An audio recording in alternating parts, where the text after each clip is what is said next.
everybody. Welcome to the Starseeds Light Workers Collective. My name is Crystal, and I'm so glad that you're here. And my tech is saying, "What a disaster!" Our opening. I was trying to open up with our usual music, but I guess that he doesn't like it. So. But well, wanted to just say hi to everybody. Welcome to Quantum Portals. And tonight we have a lovely evening to share with everybody. We are going to be talking about, yes, we're going to be talking about St. Valentine's Day, but we're also going to be talking about the other side of Valentine's, the other, really about what it means, what love means, what universal love means, and how this time of year doesn't have to be like a single reminders day. I remember someone used to say that. He said, "Oh, Valentine's Day is really single reminders day," that sort of thing, and it has such a negative connotation for a lot of people, and a lot of people are really divided on it. Now, if you're in a loving relationship, it's great. You can have some time to share together, but it's not just about that. And I think that what's important, especially on this show, is that we look beyond the fluff. We look beyond what is considered, controlled by the media. Media controls us, and it tries to give us a certain impression of what we should be feeling, of what we should be doing, what kind of relationships we should be having, and all that. And that's not what it is. It's about. It's really about loving oneself all year round, and not just on one day. Like you're not going to say, "Well, I only love you on one day, and that's the end of it." No. You wouldn't have that much of a relationship. So really what we're talking about tonight is going to be about how relationships exist with ourselves, with our family, with our friends, with the universe, all at all times. And since time is not really relevant, it exists even now and before. So that's perfect. So tonight we will be welcoming back Miss Angela Levasseur. She is one of our favorite guests here on the show. She's always so amazing when she does her talks, and she is going to be talking to us tonight about the spiritual aspect of love and how it relates to Valentine's Day, if that's what we're going to use as a pin for this type of discussion, then we can use that. But it really doesn't have to be Valentine's Day, but it's a reminder to love ourselves. It's a reminder to love those who are around us. And Angela, we love you. We love you so much. Thank you so much. I love you guys very, very much. Thank you. It is absolutely my huge pleasure to be returning to here. Yeah. I love the quantum portals, and I love having our guests put in questions and being able to just guide them a little bit more on their journey, regardless of what the journey happens to be. And self-love in particular, is one of the biggest journeys that we will ever undertake in our lives. Because Exactly. it is the crux of everything else, and all of our successes and our abundance and wealth that we bring in from the universe always. Exactly. And so, for those of us who are coming for the first time, because we do have a lot of new members, Angela, can you give us a little bit of a background as to how you started here at Quantum Portals, but also started on your spiritual journey?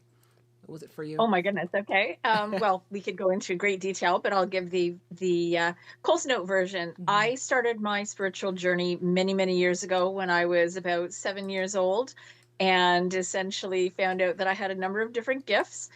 Over that period of time, I've learned to honor my gifts. I've received many more gifts from the universe, but at one point I literally turned them all off and said, "No, I'm not doing this anymore." As a teenager, I used to read tarot cards, and I finally said, "No, not doing it." And I kept getting hammered by the universe at one point to start getting back into things. And I did. I took an intuitive tarot course and also had a major awakening all within a very short period of time. And ever since then, things have just exploded for me. I am a telepath. I'm a psychic. I am a medium. Um, I have intuitive as well as telepathic gifts. And I also talk to ETs. I'm an ET experiencer as well as communicator. I speak light languages. And I also connect to different elemental and other realms, some of which are, as I said, ET and galactic realms. I've gone to the fairy realms. I've had Bigfoot contacts. And as I said, it's just, I never know what it is that the gifts are that the universe is going to bring me next, but I absolutely love them. I am well within my spiritual journey, and I am now at the stage of my journey where my purpose is to help other people on their journeys. And I am a very open person. I love to help everyone. And hopefully, what I explain to people is going to bring you some clarity. Okay, So I'm so perfect. happy to be here. Yeah, that's great. And I like the fact that we're doing this episode tonight because I know there are a lot of people who are out there and say, yeah, yeah, I know it's not a big deal, but um, I think some people still do feel a little bit lonely, or some people still feel a little bit sort of like, oh, I'm not in the relationship. I'm not in the grand amour, the big love that I would have expected. And I know we're going to go into it tonight. We have a couple of things to go into, but in terms of like your perspective, what is it that what is it that people are really looking for? Like, I know they're looking for the big love, but is it because that's what Hollywood feeds us, or is it something else that we really don't understand? What's your perspective on that? It's actually a combination of both. Unfortunately, social media and the whole aspect of love has been so commercialized over the last, couple of 100 years, to Yeah. be honest. When you Mm. look back at 1800s, they were sending Valentine cards out at that point in time. Yeah. But if you also look at the qualities that we are looking for in other people, are generally qualities that we are lacking within ourselves. And if we aren't lacking them within ourselves, then it's something that we might have wounding on. And we are searching constantly for things outside of ourselves for validation, where we really should be treating ourselves like that special person that we are. And that is something that I found on my journey is, they tell people, find people who have the qualities that you want. But if you don't have those qualities within yourself, you're going to be searching for them. And what we look for ultimately is a mirror of ourselves. Mm-hmm. And that is truly what part of it is. So it is both of those things. Unfortunately, the commercialization of Valentine's Day is huge. I'm sure there are a number of our listeners out here who Mm. saw they had Valentine's gifts out in the stores right after Christmas Absolutely. along with Easter. So, I mean, hey, it's a booming business, but you can give all of those things to yourself as well. And you should be treating yourself. And self care is huge to people. Mm-hmm. And we do not give ourselves enough credit. We can be our own best Valentine every day of the week, or make it, once a week or once a month, where you treat yourself very specially, Mm-hmm. because we are special. If we Yeah. don't treat ourselves like that, the universe doesn't realize that we recognize ourselves as special, so it doesn't bring to us what it is we're searching for. Yeah, exactly.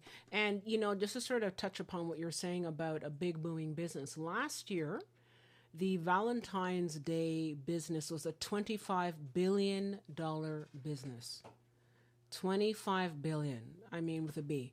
What is that about? So that's just crazy. So they know that, and unfortunately, it's true. They do market, the weaknesses that we have, and they try. The business, big business, tries to market on some of our insecurities and some of our feelings, Absolutely. and that's what that is. So that's really a shame, because I think as human beings, one of the big things that we're discovering this year and next year is that we are so much bigger. We're not alone. We're always connected. And when I say we're not alone, I mean, obviously our ET brothers and sisters. There's that too. But like, I mean, in terms of like a much more closer to home, we are connected to something greater. And instead of feeding into the idea of, well, how come I don't have this soulmate? And that's an interesting question. We're gonna go into it, but what is a soulmate? Because if we're going on about what you were saying, and we attract we attract what we don't have. Also, I'm thinking that if you give out the sense of being lonely or not being loved, then that's what you're going to vibrate, and that's what you're going to get back. You know what I mean? Exactly. And that is exactly what the universe does. Mm-hmm. So when we put out a lack aspect, that is what the universe returns to us. And it doesn't matter whether it happens to be financially, whether it's in love, whether it's in abundance, whether it's in something else. If we tell the universe that we're not happy, then it's going to keep saying, hey, that's what you're complaining about, but that's what I'm going to keep giving you. The more that you start being happy with things, even gratitude is huge to Mm-hmm. everyone. And that is one of the first things that we need to start with, is being grateful, even in small ways, and being mindful Mm-hmm. of what it is that we truly have and possess. We're alive. We are beings of light. Every person, regardless of what your current circumstances are, can find something to be grateful for. Mm-hmm. Um, at one point, I used to watch some kids, and I basically said, every night before you go to bed, think of three things, only three, that you could be grateful for. You know, things such as you had breakfast that day, you had a chance to go to school, you've got a warm bed that you can sleep in. Yeah. It can be that simple. So when you think of things like that and you repeat that on a daily basis and you start looking at the world through different eyes, you do tend to start getting better things coming back to you, and Mm-hmm. they multiply and multiply and multiply. You were mentioning about soulmate. There's a Mm-hmm. difference, and there are different types of soulmates. Mm-hmm. Soulmates essentially are individuals that we have called into our realm far before we ever existed on earth as beings, that we may have made soul contracts with. Certain soulmates are there for a short time. They are here to actually teach us lessons. Some of them are long-term soulmates. Generally, soulmates are here to bring us happiness and a loving relationship. And there are soulmates and there are twin flames, and there is a difference between the two. You can Mm-hmm. be a soulmate and a twin flame, Mm-hmm. but twin flames are very, very specific. Usually, what happens with soulmates is you will recognize them because your soul recognizes them. So if you feel as though you're being pulled to somebody, or you feel like you've known this person before, even though you have never ever met them before, they could be somebody from your past life. They could be a soulmate.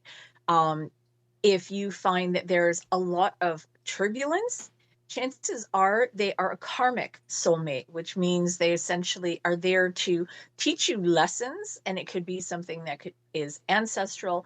It could be to help you with your wounding.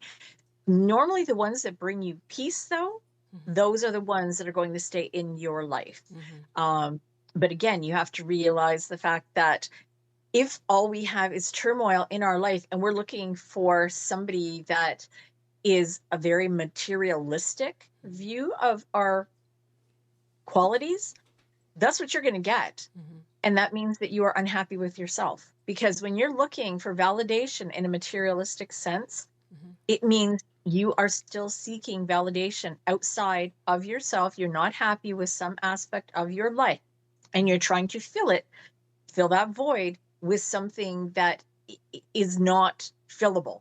Mm-hmm. The more that you keep reaching for that, the more you're still going to be unhappy. Once you start understanding why you're filling that void, what is it that you're lacking?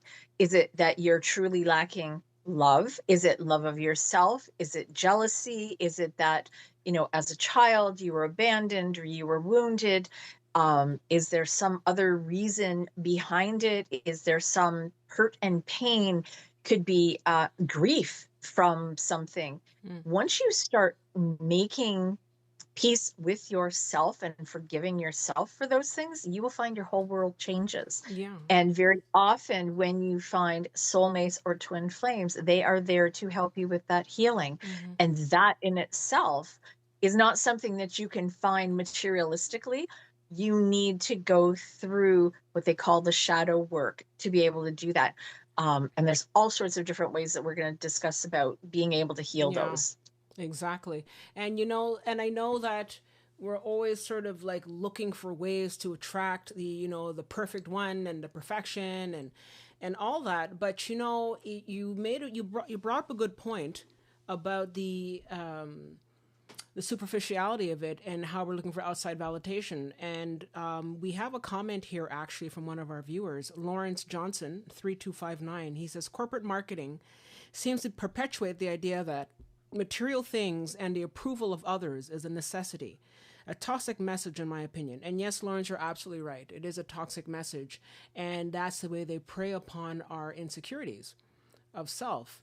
And, but at the same time, I'm also thinking that we, especially in the Western society, I find, which is all about the marketing and all about the superficiality, is that we have not learned, we have not taught ourselves, our children, which is something we should really be teaching, is how to be happy with who you are as a person. We're more about, give this person this thing or give this person an iPad or a phone or all that kind of stuff, and not really, changing that into actual, physical, but like spiritual and love connection with other people. We're just looking for the gratitude, and the idea of constantly, especially for women, and I think this is a very big thing for women, is that women have a tendency to want to compare themselves first of all with other women. Again, we're being programmed to do that, and then by the same token, we see ourselves as not being enough, and so now we're back to this loop again of like, well, that's what you're radiating, that's what you're advertising. I'm not good enough. And therefore, why do I keep attracting these guys who are not good? It's because that's sort of what I'm vibrating. No? That is absolutely true, Crystal. The other thing in keeping with that especially as women, we are taught from a very, very young age that we do everything for people. We people please. Yeah. We don't set boundaries for ourselves, particularly as mums or parents. We are constantly giving, but we don't truly learn to receive. Exactly. So that is something, and we are afraid to receive. We are also afraid to speak up, because if you go back not so long ago, within the last 100 years, women were basically meant to bear children. They were meant to be somebody who cooked the meals, and they were essentially silent. Unfortunately, a lot of the children that grew up that way as well have a lot of wounding. And what we have to really do as part of our spirituality and refining ourselves is start setting boundaries and saying, I don't have to say yes to everybody. I'm allowed to say no. I'm allowed to have time to myself. I'm allowed not to people please constantly. And I'm allowed to put up boundaries in general for my own self-care and self-preservation. Because when we start doing that, we start filtering out all of those individuals that really are not looking at us as a true sovereign being. They are literally looking at us as, what is it that you can give to me? Exactly. And unfortunately, that's what a lot of relationships end up being, is, what can I gain from this relationship? It's transactional. And exactly. And that's not what it's supposed to be. Relationships are supposed to ultimately be unconditional love, whereby you give to an individual. Yes, it's nice to receive it back, but when you give to them, you don't automatically give them something and say, okay, now what are you giving me back? Because unfortunately, that's what society happens to be. I mean, yes, it's all well and good to say, hey, today we're going to go have dinner, and I'm going to make dinner. Can you wash the dishes? That's a way of saying it's transactional, but it's not assuming that you're going to be getting something back from that other person. You literally give it from your heart, and it's heart-centered living. Exactly. And that's a very key word, heart-centered, because usually, like you said, we're always sort of like, okay, what are you going to give me? Give me. And we have to sort of move ourselves away from that. Now, one of the things that I find interesting is that when we talk about a soulmate, what's interesting is that when people find someone, this is the interesting thing that happens. People say, well, when I just stopped looking, all of a sudden all these guys came. And yes, all these girls came, and all these girls, and I decided, okay, this is it. I'm just going to work on my book, or I'm going to work on whatever it is. I'm going to do this, do that, and I'm just going to stop. And it all of a sudden comes. Now, there's an energetic flow that explains what that is. No? Yes, absolutely. And it's because you are no longer searching. Because when you are searching, what happens is it's actually a dynamic of chasing. So think of it as a butterfly. If you are chasing after a butterfly with the net, where's the butterfly going? It's Mm, not coming to the net, it's basically running away. When you stand still and stop chasing, and stand still long enough, you need to be patient for this, the butterfly will often come to you. And that is the whole runner chaser dynamic. So, what happens is when you stop chasing after different items, and in this particular case, love or a relationship, etc., the universe finally says, okay, now, particularly if you're healed enough, I mean, don't get me wrong, there yeah. are definitely times where we Mm-hmm. may not be healed enough and we're going to attract to us what it is that we need to heal. Mm, But when you stop chasing, that's when the universe says, okay, now I can bring to you because you're no longer constantly looking for those things. mm-hmm. Exactly. So, so for tonight, we are going to start off looking at what Valentine's is. I mean, it's actually has a past to it, and you know, because a lot of people just sort of like it's Saint Valentine's Day, we don't really know much about it, and it was actually started. I think it was a Roman. I think it was a Roman. Yes. Type of festival, and then it became Christianized, and similar to what Christianity did with Christmas, they took a very pagan type of celebration and made it Christian. And then somehow along the lines, it came to be celebrated on February 14th. Did you have any comments on that? Well, I do know a little bit of the history of Mm-hmm. that. Saint Valentine, who was not initially a saint, Mm-hmm. obviously, was a priest who essentially, in Roman times, when Claudius was looking at having his warriors go and fight in the wars, Claudius was much more stringent on the fact that the warriors be single because he felt that that way, if they did not have connections to anyone, that they would be much better fighters, Mm-hmm. which I can understand that to Yeah, a I can get degree. that. However, Yeah. if somebody had a betrothed, and you have to remember in those days, they betrothed at very, very young ages. They Mm-hmm. were in, 12, 14 years old, Yeah. because they really didn't live a very long life at that Mm-mm. point in time. And many of the families would betroth people prior to, the families would just say, okay, we know that these people are going to be together. I have a son, you have a daughter, etc. But when Claudius started doing this, unfortunately, there were still people out there that had love for each other and they didn't feel it was right. And Valentine was actually a priest who decided that against the wishes of Claudius, he was going to marry individuals anyway. So he did this much in secret. Mm-hmm. And unfortunately, it ended up being his demise because people did end up eventually finding this out, Mm-hmm. and he was executed. And that was back in 600s, if I'm not mistaken. Yeah, and it's weird that you know that it started that way, and I think I read somewhere about how it started as a pagan festival where they would have like they'd sacrifice dogs and animals and oh my god and they would slap blood and stuff on each other and to And sort of thread, and absolutely. yeah, and they do that to sort of for fertility. It was actually started as a fertility Yes. type of rite, and then for fertility, and then I think it turned out to be sort of like, okay, well, tap the blood on a woman's stomach to sort of have fertility for having children, and then after that, it like you said, it became Christianized, and then during Claudius's time, and yes, he lost his head. So He literally did lose his head. so there you go. Happy Valentine's Day. Yeah, But we prefer not to remember him that way. exactly. I So actually prefer the Cupid version of it more so, where you look at Cupid mhm, as it's sort of a symbol. It's a little bit better. exactly. Well, we definitely don't want anybody, being killed for that. Absolutely not losing your head. Talk about losing your head over love.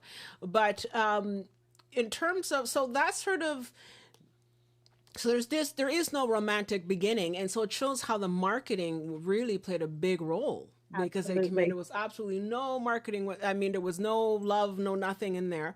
I mean, apart from that whole idea of, wanting to marry people in secret.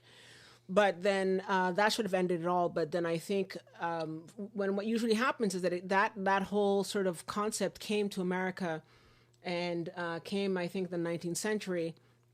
And then I think in the late 19th century, people started to do, like, for example, same thing with Christmas. Like, after Victoria Yes. started celebrating Christmas, and people studying in America started to celebrate Valentine's Day. And I think by the early 20th century, I think Hallmark, like, I know it's a company, but it's actually a Absolutely. man Yes.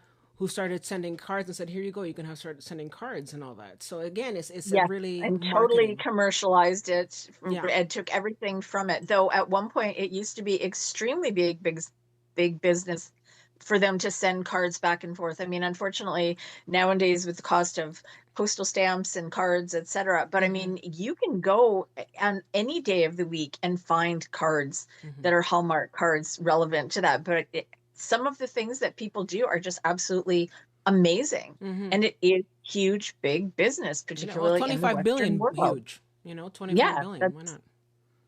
Yeah. just think of where all that money could go to otherwise. Yeah, exactly. If you really want to Stop send love, spending your money on Valentine cards. yeah, exactly. Send it to like your local charity or to your local like, animal shelter. Why not? But we always say love starts in the heart. And Yes. and especially when it comes to, for example, growing up and experiencing wounding, the heart chakra, I think, goes through a certain amount of, unfortunately, some wounding. Like we all have our shadow side that we need to work on. And I mean, yeah, there's some people who've grown up in beautiful families and good for them. But for the majority, for the rest of us who grew up with maybe parents or you know, experiences or abuse or all that kind of stuff, the heart chakra becomes wounded at that point. So the real base of the heart, which is one of the most important organs. I know that the ancient Egyptians saw the heart as one of the most important organs, more important than the brain Yes. for that matter. What are we looking at when we look at the heart chakra as opposed in relation to self-love and love in general? Well, the heart chakra governs a number of different areas, but essentially it does govern us being able to be stable in the area of love and being able to have love for others. It also connects us to ourselves, it connects us to our higher source, it connects us to other people. If you look at it as though it's a spider web, essentially we are connected, we are light beings ultimately, Mm-hmm. we are connected to everyone else. And when you look at our auras and our chakras, we are, when you look at the big scope of it, it's very much that we are interconnected. So if you look at, here's you, here's me, but we have these rays that are coming out, we actually do intersect with everybody else. And what Mm-hmm. happens ultimately is that our energy does affect other people, and other people's energy affects us. It can be ancestral, it can be just within your own family, it can be energies that if you are with another individual or in a group, that it will affect you in even on social media. And people don't realize, because we are energy beings, especially people who are empathic, who have a lot of energy that is put out there. If you think of it, and there are meditation practices that you can do and that will support this, you can literally picture your energy and your personal light spreading across not just a room, but across an entire country or state, and even into the universe. So when you start looking at that, you realize how vast and how much energy you truly do have. With regard to the wounding aspects, what happens is very often there are parts of us that when we are going through, and this starts as children, it can even be prior to that, if there's something ancestral that has not been cleared, Mm-hmm. there could have been a lack. So for people whose parents basically grew up in the 1940s, there was a huge generation where they always were going through scarcity. So when you grow up in a scarcity mindset, what happens is you're always searching and you're hoarding things essentially. Mm-hmm. And when you go into a life looking at things and you're hoarding, you're essentially saying to the universe, this is mine and I'm not giving this to anybody. So what happens is you're closing yourself off to that love. Very often we will have heartbreak. Heartbreak can come as a child if you lose a parent. It could come from divorce. It could come from, somebody whose parents are too busy working or too busy outside of the home, or that they're not getting any sort of feedback. I hate to say it, but even in this day and age, I know of people who have never ever hugged their children, Wow. or who will use hugging as a source of, I'm sorry, I'm not in the mood to hug you right now. And I'm thinking, oh my goodness, I could never do Wow. that. Okay. So it's very, very sad. But when you do that, what you're doing is you're taking away the emotional stability from that person. Mm-hmm. And that is one of the reasons that we end up with these woundings that we have. And it's not until you start making peace with that and understanding in yourself, why am I upset? Well, I'm upset because I'm not getting what I feel I should from this person. What is it that you think that you're supposed to be finding? Mm-hmm. I'm looking for a hug. I'm looking for a word of kindness. People who are very abrasive and who are very stark and who very often will not compliment others are in a lack mindset, because they have either forgotten what love is, have never had love in their lives, or they could be too much within to themselves, or they're going through grief where they just do not have that within themselves to be able to give it to someone else. So by withholding it, they're not helping themselves or anybody else. And when you start understanding things about people, and you have to remember, people are mirrors. And when people have a lot of light within themselves, once you have healed, what you show to those individuals is what they're lacking, and they don't like it Yeah, at all. exactly. It actually makes them either shrink, it makes them go away. If you're very lucky, it makes them start healing themselves, because Mm-hmm. they look at you and they go, oh, I like the qualities this person Mm-hmm. has. Mm-hmm. How can I fix this within myself? Sometimes it's as simple as, somebody never forgave themselves for something that Yeah. happened many, many years prior. Mm-hmm. We are the product of, millions of occurrences Mm-hmm. throughout the days and the years that we have a lifetime, and very often in past lives as well. So we never know what it is that's shaping us until we start coming out and we're talking to other people. Mm-hmm. There's been a lot of healing that I've done over my years, and healing is a lifelong process. So don't ever say, I'm healed, I'm good, because it Yeah. just doesn't No. work that way. But you can start healing aspects of yourselves. And very often we have heart blockages. And because the heart is literally the center, the heart chakra is it's the, if you go down, it's the fourth. If you go up, it's the fourth. It is literally in the center of everything that we do. So you need to be able to open your heart chakra Mm-hmm. and be able to expand that, so that both your upper and lower chakras can actually grow, and you can be the sovereign being that you're meant to be. Yeah. And to on a more practical note, so especially, it's funny because I was watching a documentary about, I don't know, it was about Lady Diana, and talking about her mother and all that. And I mean, this is just such a random example, but her what happened with Lady Diana is that her mother had to leave because she divorced her father, who was abusive and all that kind of stuff. Anyways, but I remember in the documentary saying, Diana saying that she didn't understand. She didn't understand why her mother couldn't go back, and there was a lot of pain and all that. And I'm sensing that there are a lot of things that as children we experience that we don't understand. And Yeah. even though later on we understand it, we understand, okay, we're adults, I understand why they did it. Like, obviously as an adult now I can see what happened, and I can see what happened to Lady Di in that particular example. But would you say that the even though I understand it, or the adult understand it, that the heart is still not understanding it? Like, Yes. because what is it, how do I know that I'm still carrying this around with me, and what do I do to unblock that? What are some of the ideas that you can give our members tonight to how to work with that? Well, very often what will happen, as I mentioned, Mm-hmm. when we have wounds, we will have certain things that trigger us. So if you're around someone and you find that you are constantly jealous, or you are constantly envious, or you are, um, you believe that you should be shown more attention for something, then chances are you have a trigger somewhere that hasn't been corrected yet. Okay. There are a lot of different things, and all of these can be looked up on the internet. And in fact, I've got a beautiful little guide sheet that I came across. And of course, when I was looking for it, I couldn't find it. Mm-hmm. But it talks about abandonment as triggers and what it is that you're actually seeking. Yeah. So in a lot of cases, it's understanding that it wasn't your fault, looking at it from an outside view instead of getting embroiled in it. You're allowed to be sad, you're allowed to be upset. However, don't let that rule your life. I mean, hey, if you want to have a temper tantrum and scream into your pillow, that's not a bad thing, but don't do it constantly.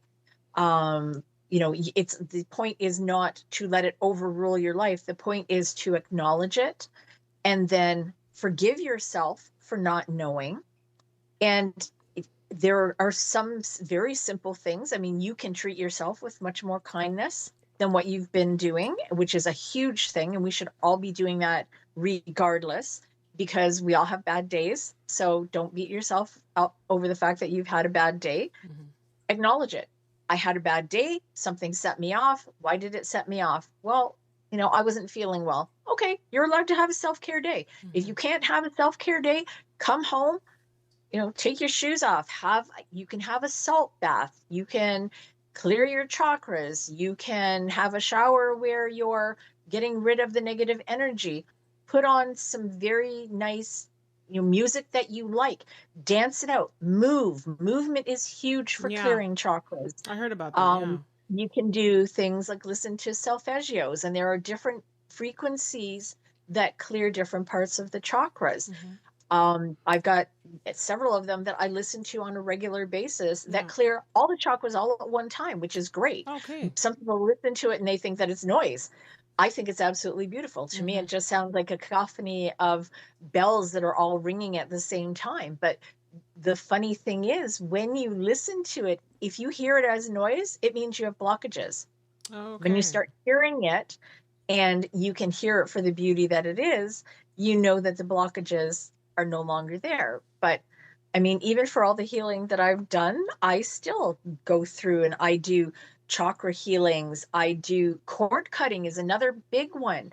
People don't realize when we interact with individuals, we carry their energy. And especially if you happen to be in some sort of a home situation where there are people who are very abrasive, or there are people who are very, um, I'll just say mean and nasty, Yeah. and they are unhealed, you can actually carry that energy with you. And people don't realize that because, again, as I said, it's that interaction of our energies flowing together. So when that happens, you effectively carry their energy. Mm-hmm. So when you do cord cutting, it severs off those cords. Sometimes it could be somebody thinking about you in a negative way. If you go out to malls a lot, and I'm sure some of our listeners can agree with this, you might come back after being at the mall and you think, oh my goodness, I feel really, really drained now. Mm-hmm. It's Mm-hmm. because you're picking up other people's energies. Exactly. So, protect yourself. Go out and put a white light around yourself before you go out. And it doesn't matter where you're going, even when you go to work. Mm-hmm. If you've got somebody that's a coworker and they're always down in the dumps and they're happy with themselves, if you're going to interact with that individual, Mm-hmm. put a shield of white light around yourself. It's amazing how much just setting that intention will help. Mm-hmm. You can carry crystals with you. There are many different crystals that Mm-hmm. will help. Heart chakra crystals generally are either green or pink. They can Mm-hmm. also be red. Anybody can look up online the different crystals that are great for clearing. Yeah. Uh, I think Rose rose quartz quartz. is Yeah. one of yeah, rose quartz is one of the biggest one. I actually have, and I don't think you can see it, but these are green tiger's eye, Oh, okay. which is also for heart healing, and it's Mm-hmm. for refocusing and things like that. And as much as they are uh, man-made, because they go into a synthesis process in the Mm-hmm. lab where the actual stones are subjected to a different light, they still carry the properties. Okay. But it's the fact that they are also green. Mm-hmm. So the other thing is surround yourself with colors. Mm-hmm. You know, red is a heart chakra color. Green is a heart chakra color. Pink, white is a pure color. And if you notice, I'm wearing white, I'm wearing red. It's one of those things. When you wear those colors, Mm-hmm. you actually bring in that energy and it's reflected back to you. Be around people who are happy. You know, listen to Yeah. music that is going to bring you up Mm-hmm. and be more upbeat. Mm-hmm. Go out and exercise.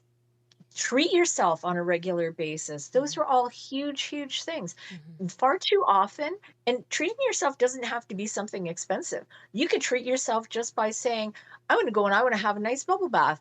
I want to buy myself a candle, or I want to light a candle and just sit there. Give yourself 10 or 15 minutes just where it's you. Mm-hmm. Listen to a nice meditation. Mm-hmm. There are tons and tons of things on YouTube and Facebook. You know, the internet is so widespread now. Anything that you're looking for healing for, Mm-hmm. Mm-hmm. you can find, and it doesn't have to cost you anything.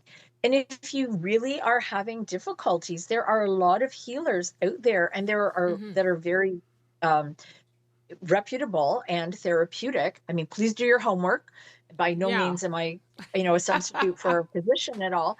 But if you need to go to a therapist, seek out a Mm-hmm. therapist if you need Yeah. to. There's no shame in it, because Absolutely. a lot of the things that we have are so deep rooted that we Exactly. really don't realize it. And if you need to cry, cry. Yeah. Crying is a release. Yeah. The more that you are able to let go of these things, Mm-hmm. it's amazing how much more your body feels lighter. Yeah, exactly. And you know what? It's as much as it's about because you're really trying to clear the foundation so that you can, grow roots and grow a new love, as it were. And one of the Absolutely. things that I think here we saw a nice comment, and I was going to say that, but she got to it before I did. Is that it's from the Mimosa Rose. Hi, Mimosa Rose. I love hearing and listening to 528 hertz solfeggio music, and Yes, yes, 528 is actually the yes. love, 528 is a wonderful vibration. one. Yeah, exactly. And you know what? I also want to touch upon what you're saying about, if you need to see a therapist, do it. And I know, look, but there's also a stigma attached to it as well. And I think this is what also blocks people. So if people are saying, well, how do I attract a loving soulmate? Okay, well, one of the main things is to clear out your foundation, clear out all the dust and the cobwebs and the dead leaves and all that kind of stuff. Gather the earth so that it's fresh and renewed, and then you can plant the seed for a new love. And a big part of that is getting rid of some of that wounding. And especially as children, we do get a lot of wounds, and we don't really, and we carry it around as baggage. I mean, then we go through life saying, "Oh, well, what happened? Why am I always Yes, attracting the same kind of guy or girl?" But I can definitely attest to that. I did therapy for a while, and then I also did. As some of you, if you've seen the newsletter, we had an article in there by Miss Michelle Bruyard, who is a emotion code, body code therapist. And I'm not trying to say one is better than the other, because, to each his own. But for me personally, I found that when I did the emotion code, body code with Michelle Bruyard, it was just like, oh my God, I got rid of a lot of the wounding that I was carrying around, because I had a childhood where my mother was, and I understand, again, I understand later on as an adult what she went through. And so I'm able to forgive her at that level. And that's another thing, forgiveness, but we're getting to that. But I think the inner child doesn't understand. And I think the inner child is still a child somewhere in the corner who's still crying in the corner and saying, oh, nobody loves me. And I think it's when you start to do the therapy and when you start to do the different type of modalities, the Reiki, and I also did a lot of Reiki yes, as well. absolutely. That is when you start to release, and you start to Yeah, release all these layers and all these skeletons in your closet that are blocking you, literally. And when you release that, now you're on your way to making yourself a better person to attract that soulmate. You know what I mean?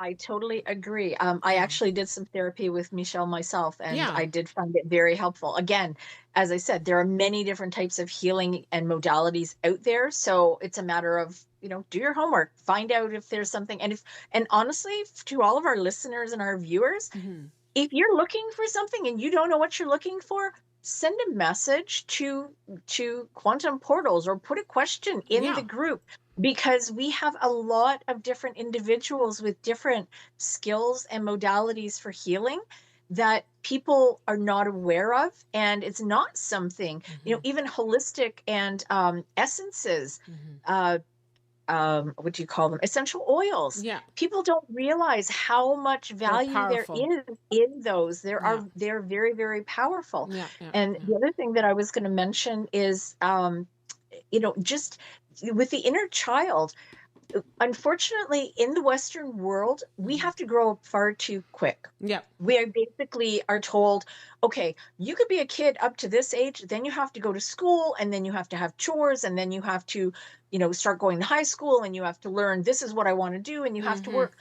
So what happens to that inner child is it ends up getting buried and pushed into a corner very Exactly. often. Exactly. How many of us, and this is something I Yeah. had to relearn to do, Uh-huh. how many of us forget to treat that inner child? Exactly. There is absolutely nothing wrong with us going out and thinking to ourselves, you know what? I want to go for a walk and I'm going to blow bubbles, or I'm going to skip, or I'm going Exactly. to play hopscotch. Mm-hmm. When you start letting that inner child out, Mm-hmm. you will find your whole life starts changing. We are Exactly. allowed to laugh. We Mm-hmm. don't always have to be stoic. Mm-hmm. We don't Mm-hmm. have to be, stony faced individuals. Mm-hmm. Maybe it's not appropriate to do it where you happen to work, Well, in a board but in the meeting, privacy no. of your own home, No. you are more than welcome to do that. And it's something that is crucial. That is something that unfortunately society teaches us we have to fit into this little tiny box. No, we don't. No. We are unlearning and relearning Mm-hmm. everything Mm-hmm. to be able to break out of the matrix that we've been set up in. Exactly. And that once we start understanding that, because right now we are controlled to a Mm-hmm. very large degree by government, by Mm-hmm. populace, and by what other people we allow ourselves to be Mm-hmm. governed. Mm-hmm. When we start breaking free of that and saying, you know what, I'm sorry, I am not going to dress the way that everybody else dresses. I'm going to dress the way I want. I want to wear my hair this way, and I want to, be a kid and laugh out loud. That's when you start becoming free. And that is when your Exactly. heart starts becoming free as Exactly. well.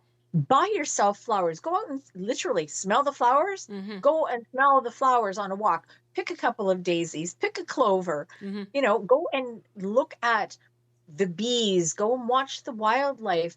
Let yourself be a kid and see the wonder in the Mm-hmm. world. That is Exactly. going to start releasing that inner child and releasing a lot of those things that you don't even realize you're holding on to. Exactly. And, just to sort of add a little bit more on what you were saying about the inner child, because the inner child is something that unless you offer healing to the inner child and you bring the child out, and I mean, yes, we're talking about skipping and laughing and blowing bubbles, that's one aspect, but really you have to, and that's one thing that I learned along my own spiritual path and my own healing, is that I had to acknowledge that I had pain. I had to really sit down and excuse me, you can even turn around and say, well, if you're meditating, you meditate on the aspect of what is it that I'm unhappy about, because you can also connect with your higher self and say, higher self, I know that there are things that I need to work on, and I want to work with my inner child. I want to offer healing to my inner child. Get me along this process on the path to healing. And I think once you learn to listen and you start to say, I want to heal the inner child, because that's sort of what I kind of did. Then Absolutely, I agree. you do that, and then once you bring that out, then you bring the child out of the closet, literally, instead of it being buried, like you said, we're Yes. buried, and that's society, and that's the matrix, and that's a big thing what we're breaking out of, and that's why I find that, for example, one of the things that I love what's happening this year with the astrology is that we're moving from having, I think Neptune is moving, out of Pisces and into Aries. And one of what that brings with it Yeah. is the concept of not following along, because with Pisces, we follow along and we are more in a sort of like in a trance. And with Aries, we are breaking free and we are actually, giving ourselves more boundaries, not so much to block people out, but to, again, self preservation while also connecting with others. But this, the next 14 years are going to be about how we protect ourselves and that we don't Yeah. just follow along and walk off a cliff, and we really learn to really be kind to ourselves and to protect ourselves. So this is going to be a big theme in the next couple of years. But then to top it off, what you're saying about laughing out loud. And I know I have a interesting comment here from Kelly Wacker. She says, "Hi, Kelly." She says here, "Laugh out loud or tuning forks help to clear out bad energy," and Yeah. that's true. Yeah. Frequency. All the time. Yep. I have this one channel that I look at on Instagram, and it's just a whole bunch of stuff that I'm always, and I literally laugh out loud, and my partner's coming out and saying, "What are you laughing at?" I'm just like, this big gut belly laugh, and it just feels so good. And the reason why that's important also is because of the energy, and everything is energy, you know? Absolutely. Yeah. Everything is energy.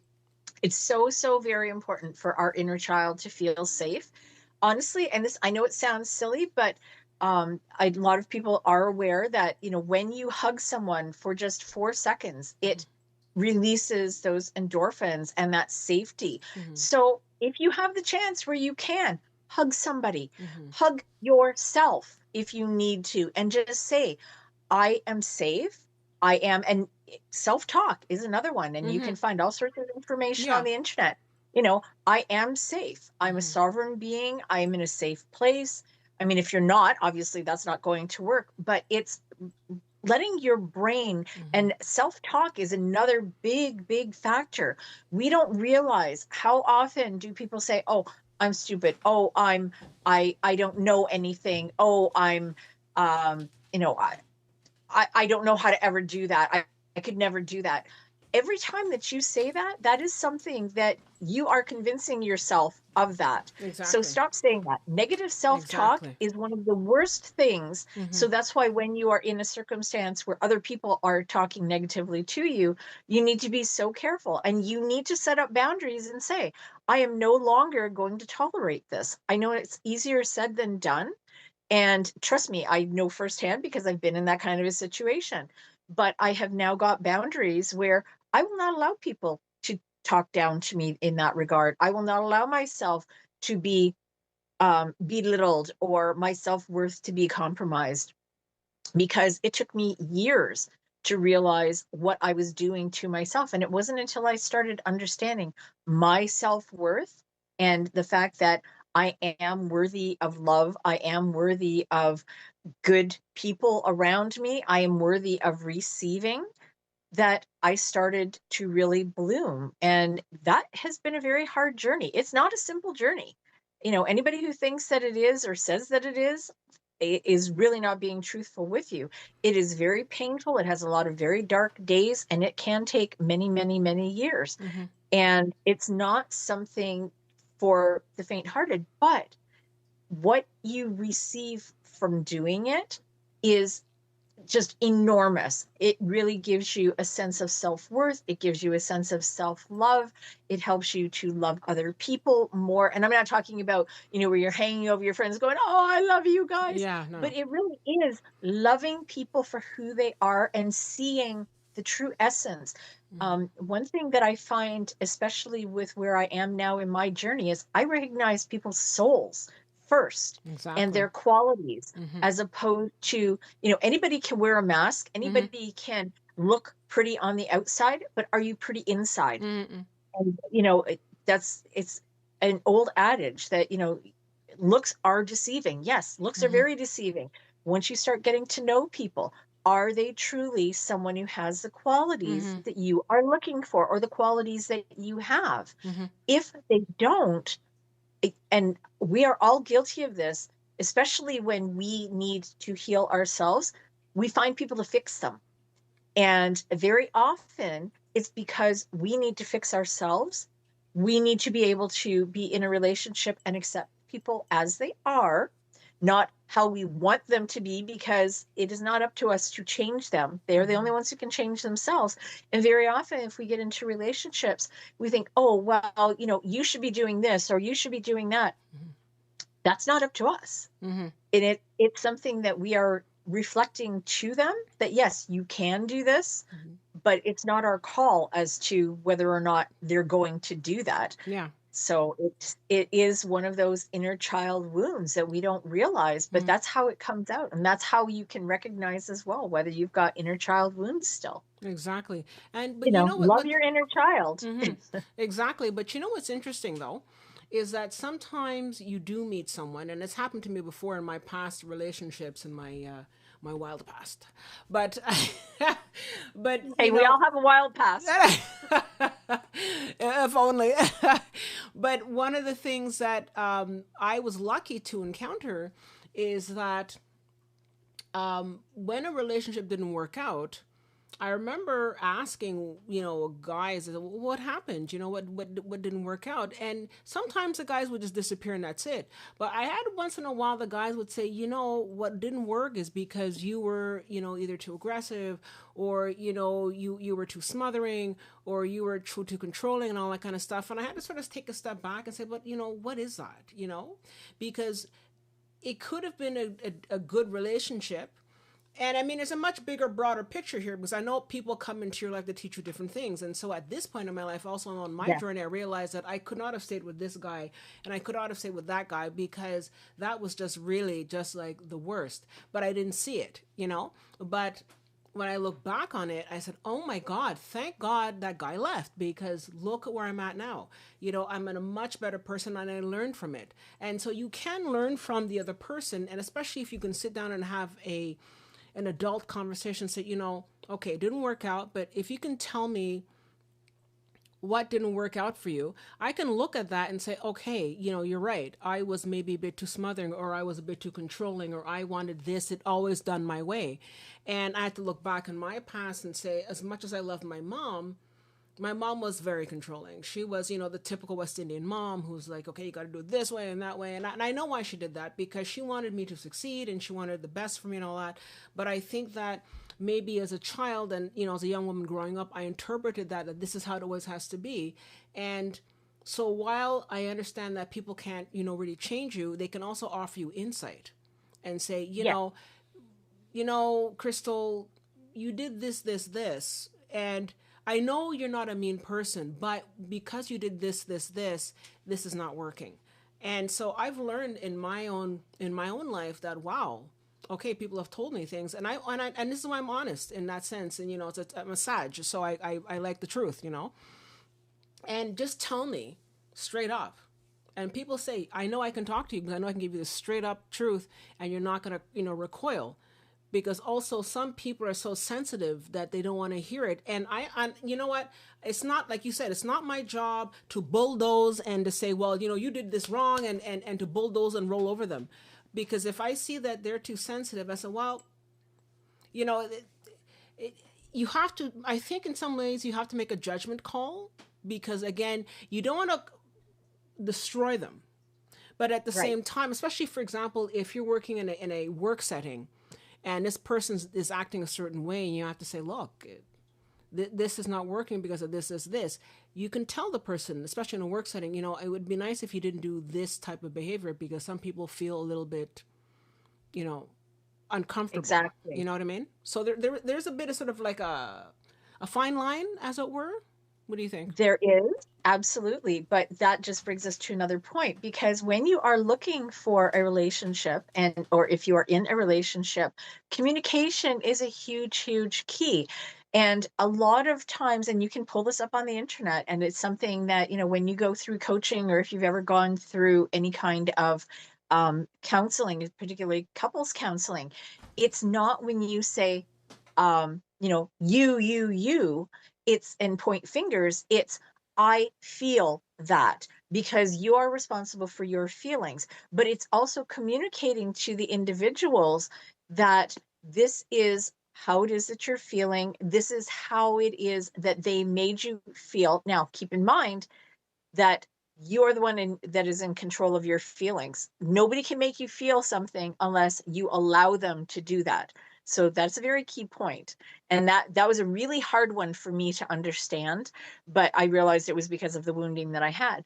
But when you can literally talk to somebody on a level and say, you know what, I would like to know how you feel about this particular topic, or I'm feeling really uneasy with regard to this because this happened and I don't understand why there was this kind of reaction, or why this happened, or this is how I interpreted it. They may not even be Exactly. aware that that is how Exactly. things are That's happening what I'm for saying. them. That's the thing. Yeah. Yeah. So, I mean, communication is huge, but being able to have somebody that you can talk to where they're not going to blow up in your face, or they're not going to turn Exactly. around and say, "Well, you're wrong," and they get really bent out of Exactly. shape Exactly. because they think you're trying to blame them. It's not a Mm-hmm. blame game. Mm-hmm. It's, I want to understand and make myself a better Mm-hmm. person Mm-hmm. because, and it's all the way that you present it. Yeah. Presentation is everything. It really is. Absolutely. Absolutely. But when somebody blows up in your face and you know that, okay, there's this kind of person, whether it be a relationship at home or with a partner, or a relationship at work, because we all have relationships at work, right?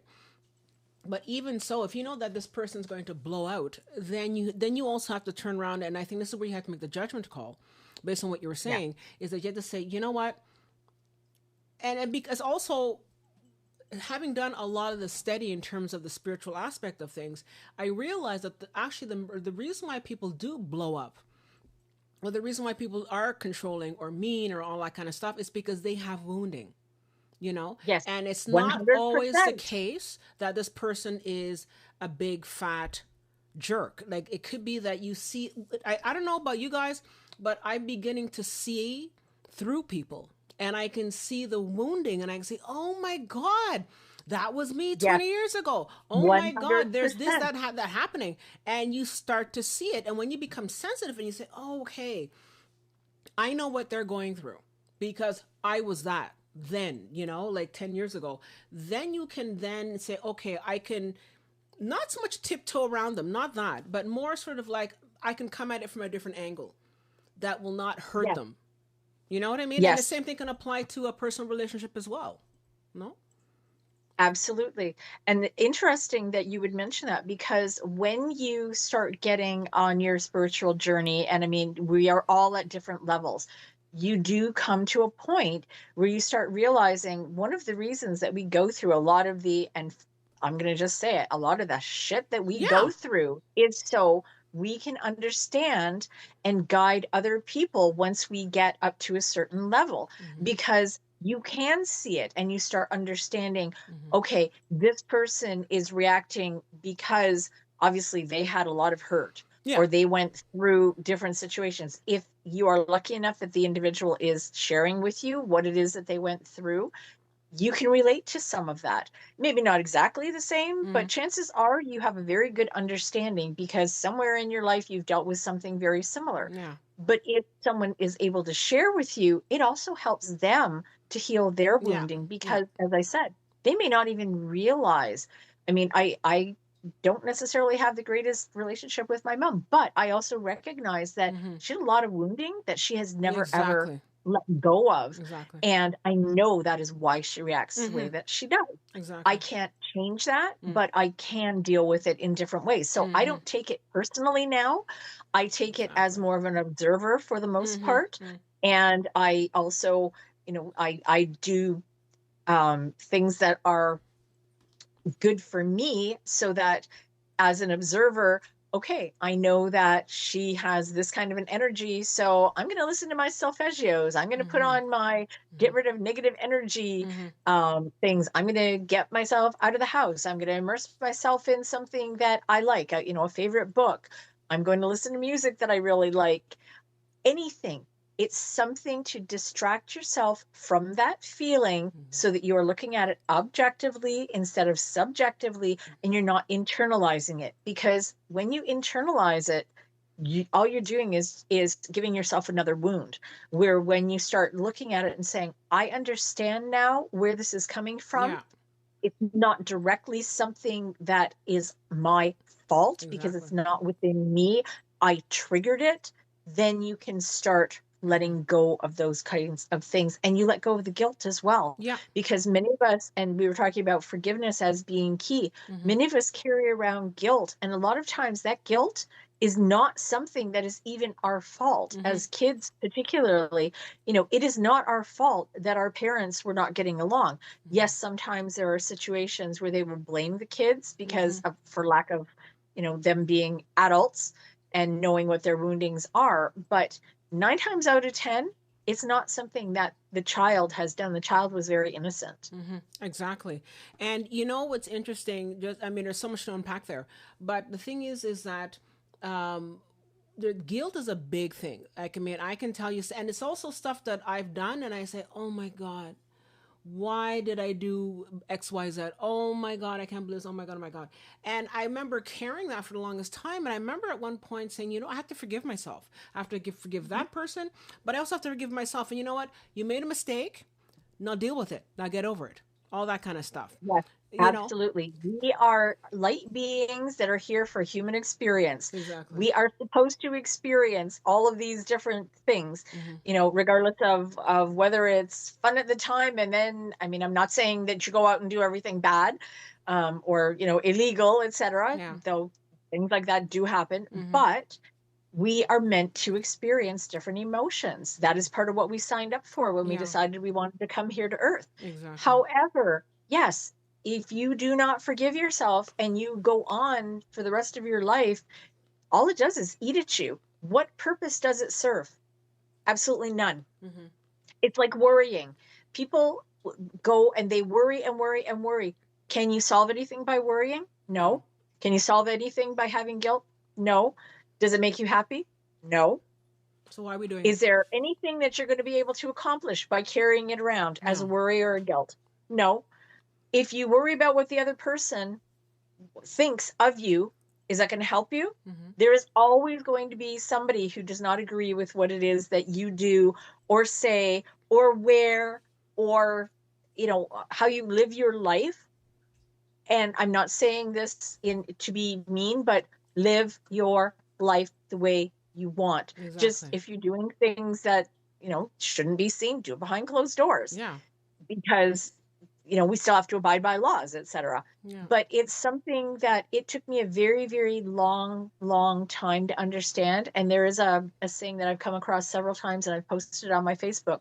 What other people think of you is none of your business, Exactly. because we have learned, and we talked about this right in the beginning of our show, Mm-hmm. we have learned to do by what society is. So we're stuck in this little box. It's like, Mm-hmm. okay, you go to a Catholic school and you have to behave like this and you have to fit into this little box. And it's like, meanwhile, you lose your Mm-hmm. individuality. And when you start bringing that individuality back out, you shine. And Exactly. it's so, so true. Exactly. But you know what that is? That's also the matrix. That's also the matrix. That's a controlling how Yes, to control people. absolutely. And again, nothing wrong with having one's faith and everything, but everything that has been used to control humans on this planet.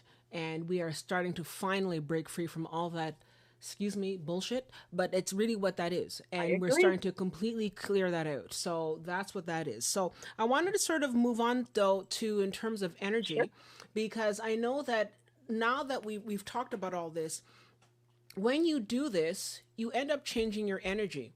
And when you change your Absolutely. energy, regardless of how you're going to go about it, you also change how also what you're attracting. And one of the big lessons that I've learned is that, like you said, it's not my business what you think of me. And you're right. Some people are not going to like me, or some people are not going to like me what I do this or do that. And you know what? I think that, and also going back to the example of your mother, like your mother is obviously, our mothers are our mothers, and so we feel that what they say deeply. But also, when we realize that they've been through woundings, I know that when my mom passed away and I went through some of her things, that I discovered a lot of stuff that was going on in the family that I never knew anything about. And I realized that she was also carrying a lot of wounding. And I think especially for people who are later later boomers, or like from the most part Gen X, we've been through a lot. We have been through so much. And whereas now young people have the opportunity to sort of talk about their feelings and, seek therapy and all that kind of stuff, when we were growing up, that was shut down Yeah, there completely. was none of There that. was none of that at all, and especially for men. And I think it's very crucial for men to Yes. get into that, because men carry wounding very deeply, and they're even stuffed down even more. And I think when we're talking about, I know that this guy likes me, I know we like each other, but he just can't seem to sort of get through that. It's because he has the wounding as well. So Yeah. you could have attracted someone, but, and that goes back again to, I mean, we keep circling around, but it goes back to the fact that this person is coming to you because maybe they're also looking to release that wounding, that blockage. You know what I mean? Because they need it, and maybe they can find it within you, but really at the end of the day it's about energy. And once you change your energy, once you stop worrying about what other people think, and that's been a big lesson for me, I have to say. But once you stop worrying about what other people think, or about, oh my god, I did something wrong at work, and oh my god, my boss, and once I started to let go of that, I was fine. And I started to be less reactive. And so my energy has changed. And I find that since my energy has changed, now I'm attracting different types of people, different types of situations. Did you want to sort of comment on the whole energetic shift there? Well, you basically summed up it for the Yeah. most part, because yes, what we send out to the universe is what we get back. So when we send out negative energy, that is what, if all you do is complain about, oh, my life is so horrible, the universe says, okay, well, that's what you're complaining about. That's what you're putting out to me. That's what I'm going to send you. Mm-hmm. When your energy changes and you're more positive and you start realizing, hey, you know what? I can find the good in this. I can find the good in every situation. I can find the lesson or the golden lining in it. Then that is what you start having. And you're absolutely right. The kind of people that you start attracting Mm-hmm. are more along your vibrational energy, because as you said, we are energy. And there are, you know, thousands and thousands of people that are within, and just to use our show as an example, it's only those that are going to be attracted to what it is that we are talking about that are going to tune into it. Mm-hmm. Mm-hmm. Some may get it, some may not, some might be happy with it. But the more that we advertise it, the more that it gets out, and Mm-hmm. the more that they tell their friends, the more that we are going to have other people of that like-mindedness. So Exactly. it's a ripple effect. And that's exactly what happens with our energy. Is it's a ripple effect. The more positive we are, the more um, positive vibes we are sending out, the more positive people, because their vibes are the same, that they are feeling us and they are drawn towards us. And Mm-hmm. it's amazing how the universe makes things like that work. Yeah. And I had an interesting question here from Taylor Roman 6167. Thank you for your question. He says, how do you align with your authentic energy? And I think that sort of dovetails into sort of what we're talking about energy. How do you align with it? Because we know it's there. And I think before you answer that, I think a big part of it is also a matter of cleaning out what's no longer Yeah. needed, so that you can, because we do have an energy that we come in with, we have some wounding, we have all that kind of stuff, but then you can't change your energy. It's not going to be stuck, it's not carved in stone. So we do have, and again that goes back to how we've been controlled and in this matrix. But one of the things that I think a lot of people are discovering again is that they're breaking free and discovering their true self. So I think, to Yes. just answer that question, how do you align with your true self, your true energy?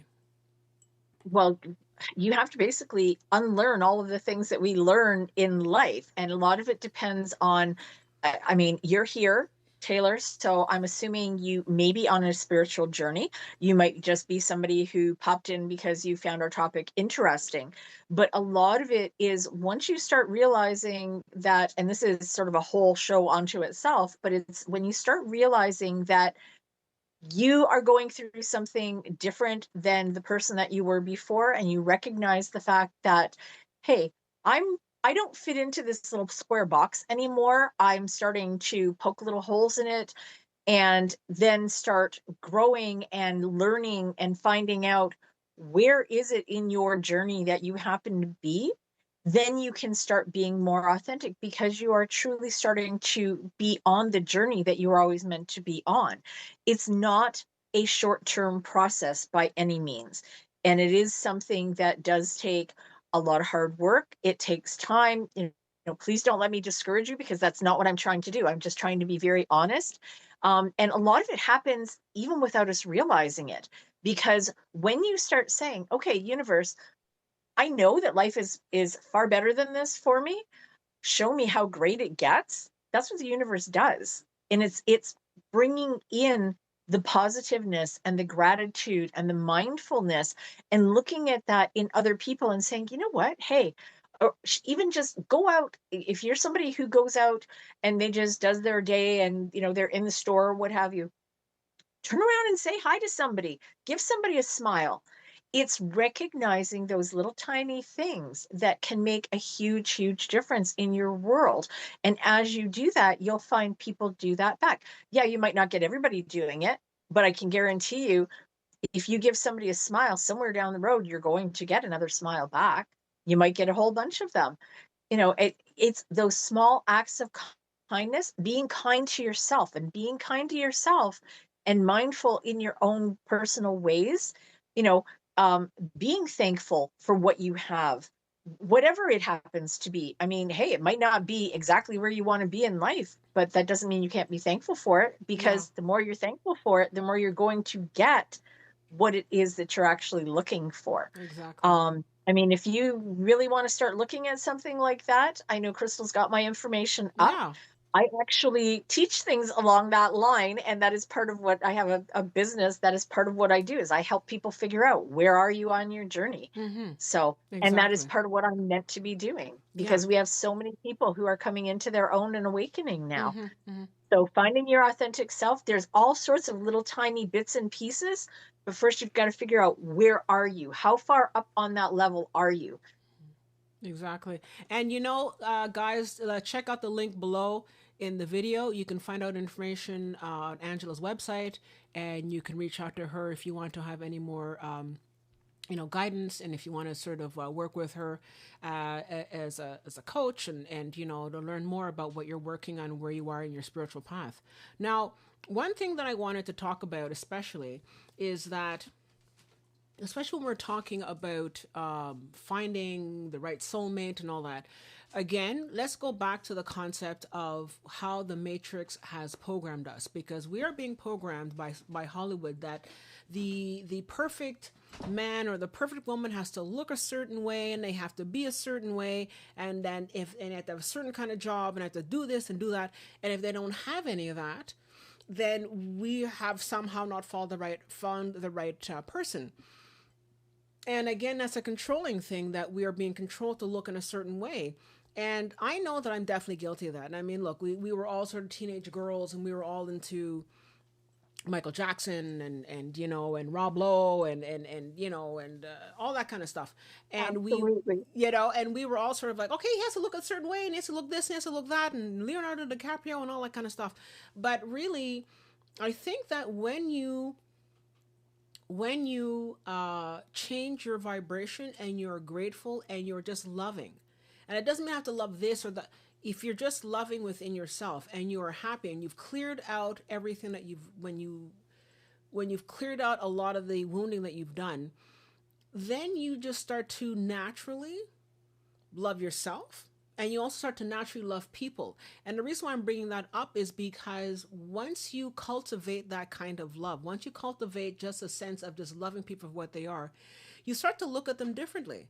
Oh, I didn't look at this person this way before. And it's not about he has to look smoking hot and she has to be, smoking hot in order for me to fall in love with them, because that's not it, because that's just the surface. But when you Those are really get to, materialistic you know what I views. mean? It has to be Absolutely. Yes. realistic. Did you want to comment on that? I actually really love this question Mm-hmm. because, and I know this sounds really funny, but I had a wish list for the universe that Mm-hmm. I had put together.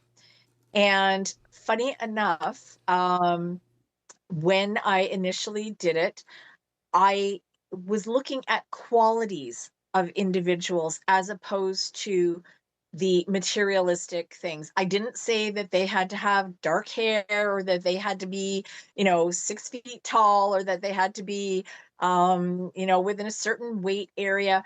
And I mean, those are all well and good. And that's great that you want to be discerning and you want somebody, but what's most important is truly what is inside somebody. What kind of qualities are you looking for in this individual?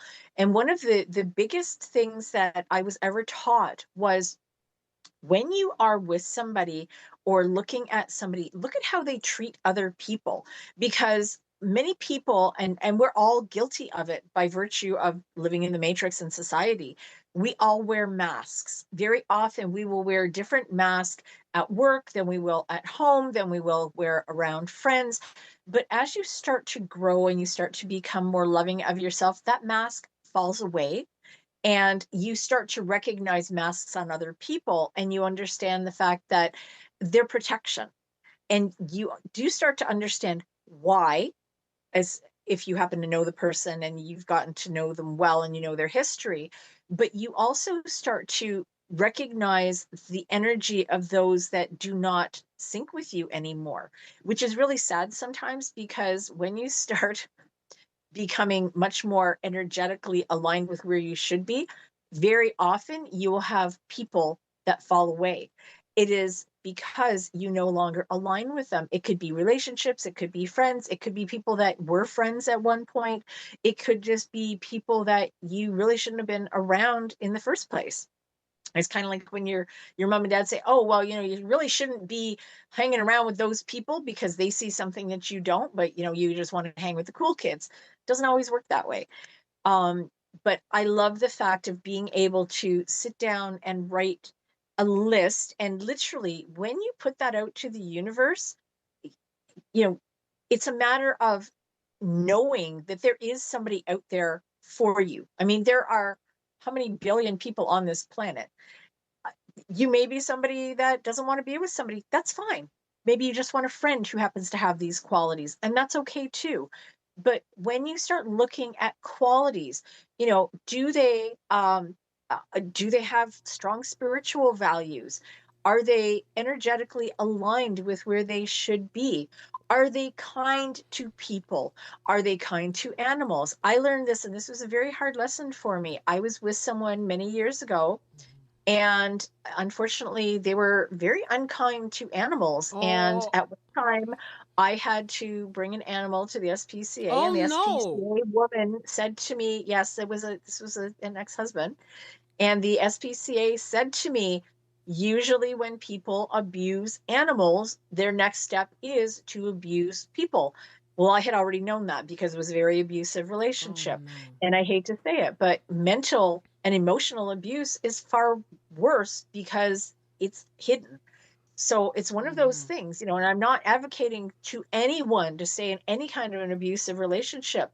But when you start looking at people who are narcissistic or who are abusive in any way, it's because they're unhealed. And I'm not going to say that everyone is going to go through a healing process. Many people can. Some people can change. It's up to them if they want to change. But when you start making your list of these are the qualities that I want, you're not going to write down, I want somebody who's abusive. No. You're going to write down, I want someone who's kind. How you need to be a little bit more specific. How do you want them to be kind? I mean, if you're looking at it materialistically, that you only want somebody who's going to buy me gifts all the time, that's really not heart centered. It's, they want to be, you want them to be somebody who is generous in the way of giving their time and their energy to you, and you being able to appreciate that, because they don't have to do that. Mm-hmm. So when you look at it just as a different view, it makes a huge difference. But it's a matter of writing those qualities down. If you're looking for somebody that you can have kids with, you're not going to write down, well, I want somebody who's over the age of this. But if you're too specific, you're not going to get what you want. Mm-hmm. It just doesn't work that way. I love people, and I have some very good friends that have said, well, I want them to be this, and I want them to be a sugar daddy, and I want them to they've got to be between this age and that age. You're going to limit your people to such a thing that you're going to have unrealistic expectations. Mm-hmm. And unfortunately, when we have such, it's great to have high expectations, but give yourself a little bit of wiggle room, Yeah. because if not, you're going to have something that you're never ever going to be able to reach that. And you know what? You might go through, 5 people or 10 people or whatever, but what you're going to learn by doing that is that there are lessons there. So you're going to learn the kind of person that you don't want to be with, or that, hey, they had great qualities here, but maybe they don't want to have kids. So when you start making your little wish list for the universe, Mm-hmm. try, and I'm not saying you have to go overboard, but try and think of all the different things that you're looking for. But also be forewarned that you might find somebody who happens to be across the country. Yeah. You don't know, because the universe likes to surprise us. But the universe can also bring you, because we are the ones who govern our life, and we can manifest everything that we want. Mm-hmm.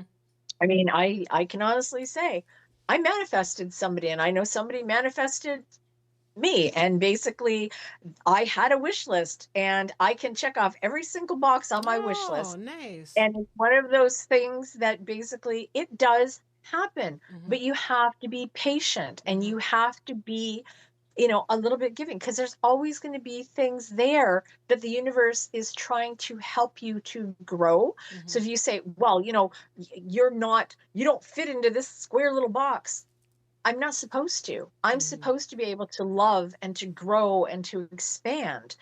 And if I can do that with somebody, and I can learn from them and they can learn from me, and we can heal each other, that is what this whole thing is about. That is what having a soulmate is about. When you feel peace and you feel at home with that individual, Mm-hmm. you recognize it. You Exactly. really truly do. They feel like peace to you. If all you're feeling is turmoil around that person, they're not the right person for you. Mm-hmm. If you talk to them and they're only just looking out for themselves, I mean, it's one thing to have a busy schedule, but if they're always about, well, it's me, me, me, me, me, well, I can't do this or I can't do that, or they don't want to give you the opportunity to be yourself, Mm-hmm. then chances are they're not the right person for you. Yeah. So it's, when you need to look at it, it's something that you need to look at it in a wider view span, Mm-hmm. because we're not having tunnel vision here.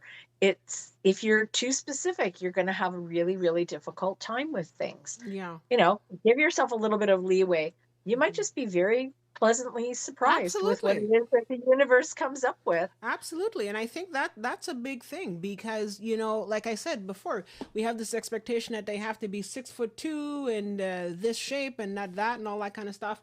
And you expect that and you sort of and the universe says, well, that's really not what you need. And so you really need Exactly. this kind of person who happens to be they're not going to be like the CEO of blah blah, but they might be an artist or they might be this person that runs a restaurant or there might be this that and you might be like, what, this guy? But like when you get to know them, you're like, oh wow, I learned a lot, or they opened up something within me that I never knew was there. And so it's Absolutely. definitely about making space for healthier love, because I think when you make space, you can really, really attract the right person. And it's also not about having expectation. Now, I do know about the whole thing about the list, and I've done that before.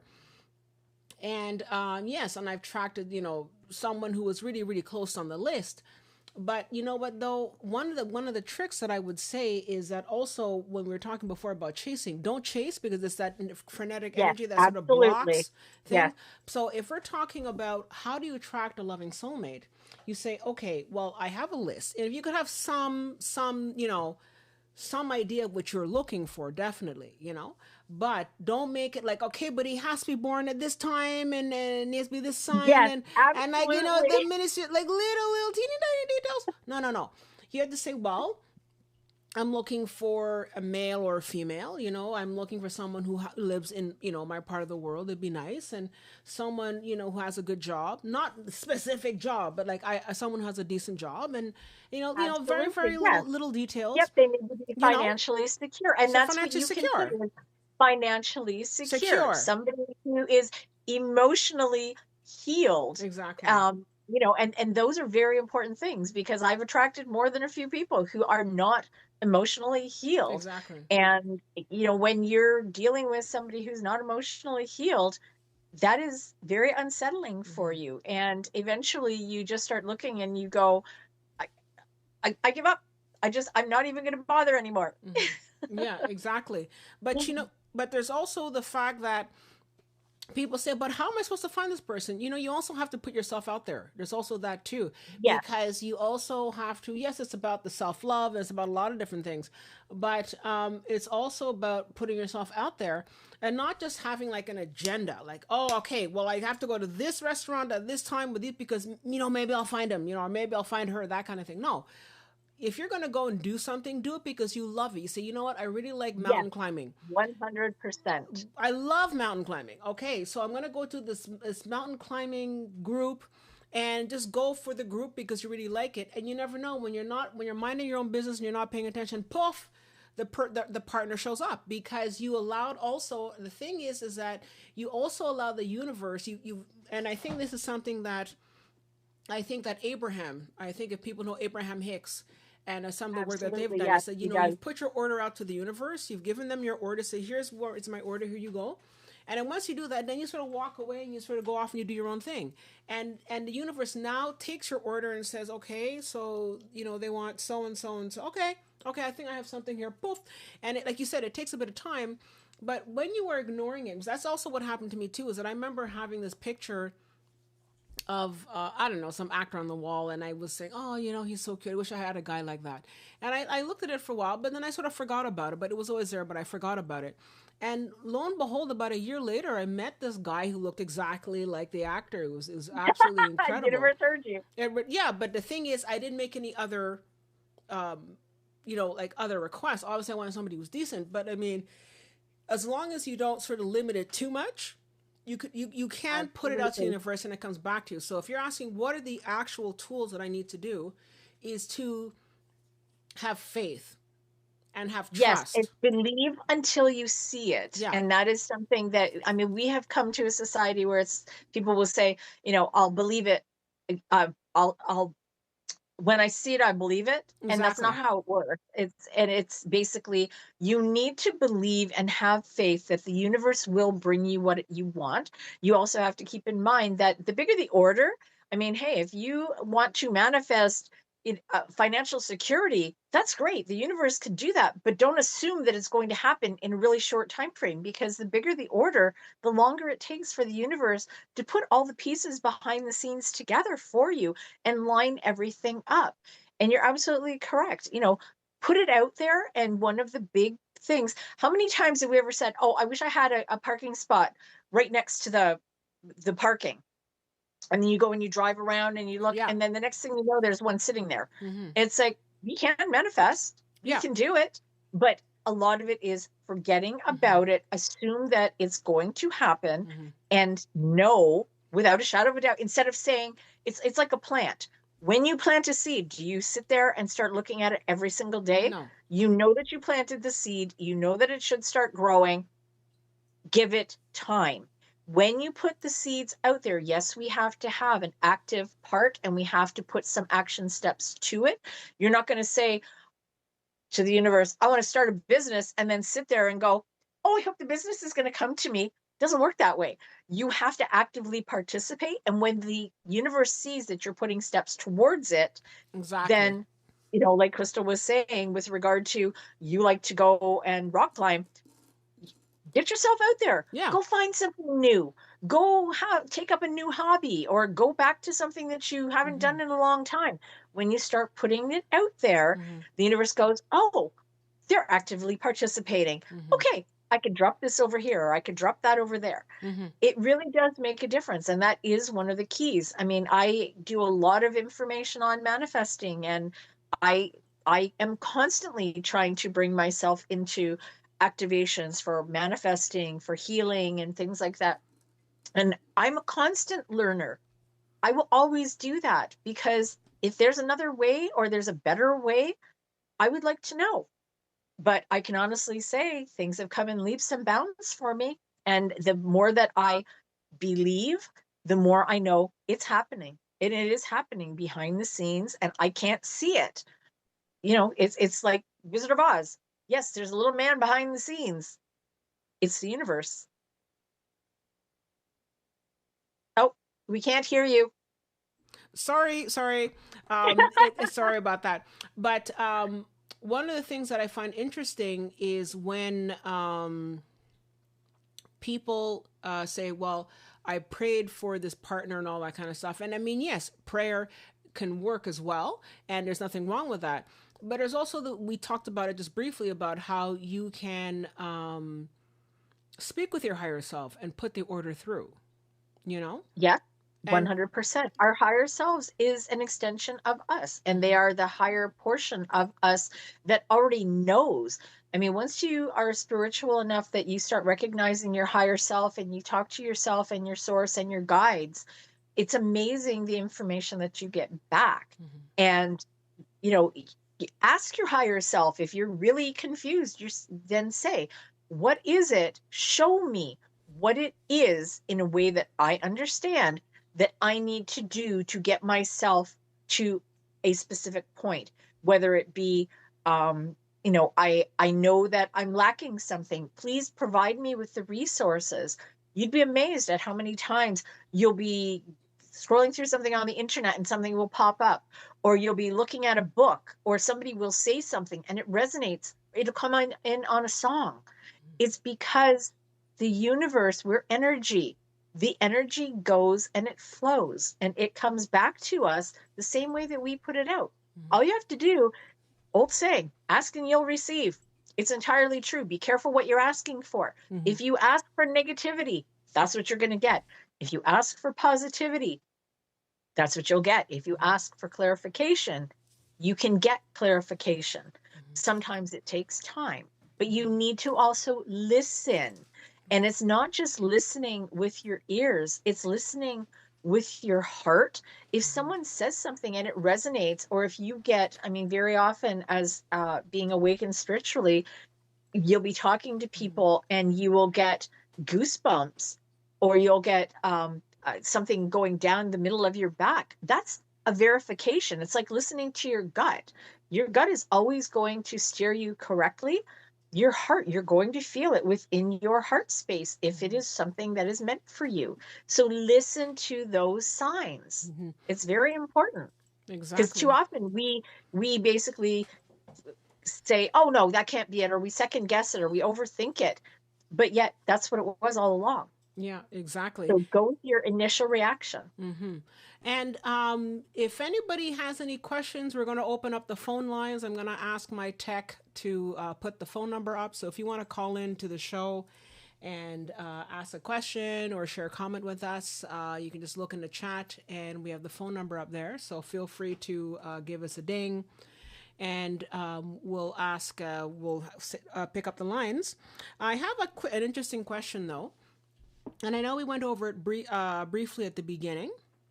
And this is something that I actually was wondering because I have a message here from Kelly, and she says, what is a soulmate? Does that have to be your husband or who you're romantic No, with, or can be something else? Because I'm going to tell you something very weird, and it might be like, oh, what are you talking about? But when my mom passed away, I said to myself, I says, we were soulmates in that sense. We, as bad as my childhood and all that kind of stuff, and I'm not still not going to get into it. I had a rough childhood, and so do a lot of people who are light workers. We've all had the rough childhood and all these absolutely. experiences to mold us, to put us in a crucible of being our better version, our better higher self. But for some reason, when my mom had passed, I said she was my soulmate, because we had such a connection, especially towards the end, and that's what made it so sad. But towards the end, we had worked through a lot of the karmic and all the pain and stuff that we went through. And I explained to her, when you did this, has hurt me, and we worked through a lot of stuff. And so towards the end, we had like a good 12, 13 years where we were really just like really connected, and I spoke to her like 2, 3 times a day, and we were so connected, and it was really a love that, yes, obviously it's a mother's love, but like, I mean, I said this was my soulmate, you know. I don't know if you wanted Soulmates to. do not have to be romantic. Many Mm-hmm. people assume that they are, but they do not have to be. Mm-hmm. They can be a friend. They could be somebody that you work with. They could be a brother or sister. They could be a parental person. You know, it could be a grandparent, in fact. Mm-hmm. But the soulmate, the whole idea of a soulmate really is somebody that is resonating with you on whatever your frequency happens to be at that given point in time. They may be there for a short time, they may be there for a long time. They're there to help you and to bring you through to another area. Karmic soulmates very often are there to teach you lessons and teach you things that maybe you really don't want to learn. Mm-hmm. And they're the ones that cause a lot more chaos. Mm-hmm. But the ones, I mean, you can definitely have a romantic soulmate. And very often that is what people have. It's a really very thin line when you start looking at soulmates and twin flames and things along that line. I mean, you can pull it up on the internet. There's a lot of people who won't even use those terms Mm-hmm. simply because they're a lot of people seem to misinterpret what they happen to be. But it could be even a teacher to you or Mm-hmm. somebody. Basically, a soulmate is somebody coming into your life to teach you to be a better person at that point in time, whether it's for a short period of time, a long period of time, um, or whether it happens to be a karmic lesson.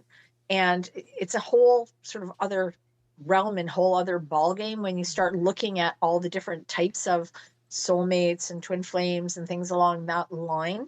And as I said, there's a lot of different variances on it depending on who it is you talk to and where you pull up information from. Mm-hmm. But it does not have to be romantic. It can be. Okay. It could just be somebody who is a good friend Mm-hmm. or a best friend that Mm-hmm. you feel like, you could have been sisters in a past life.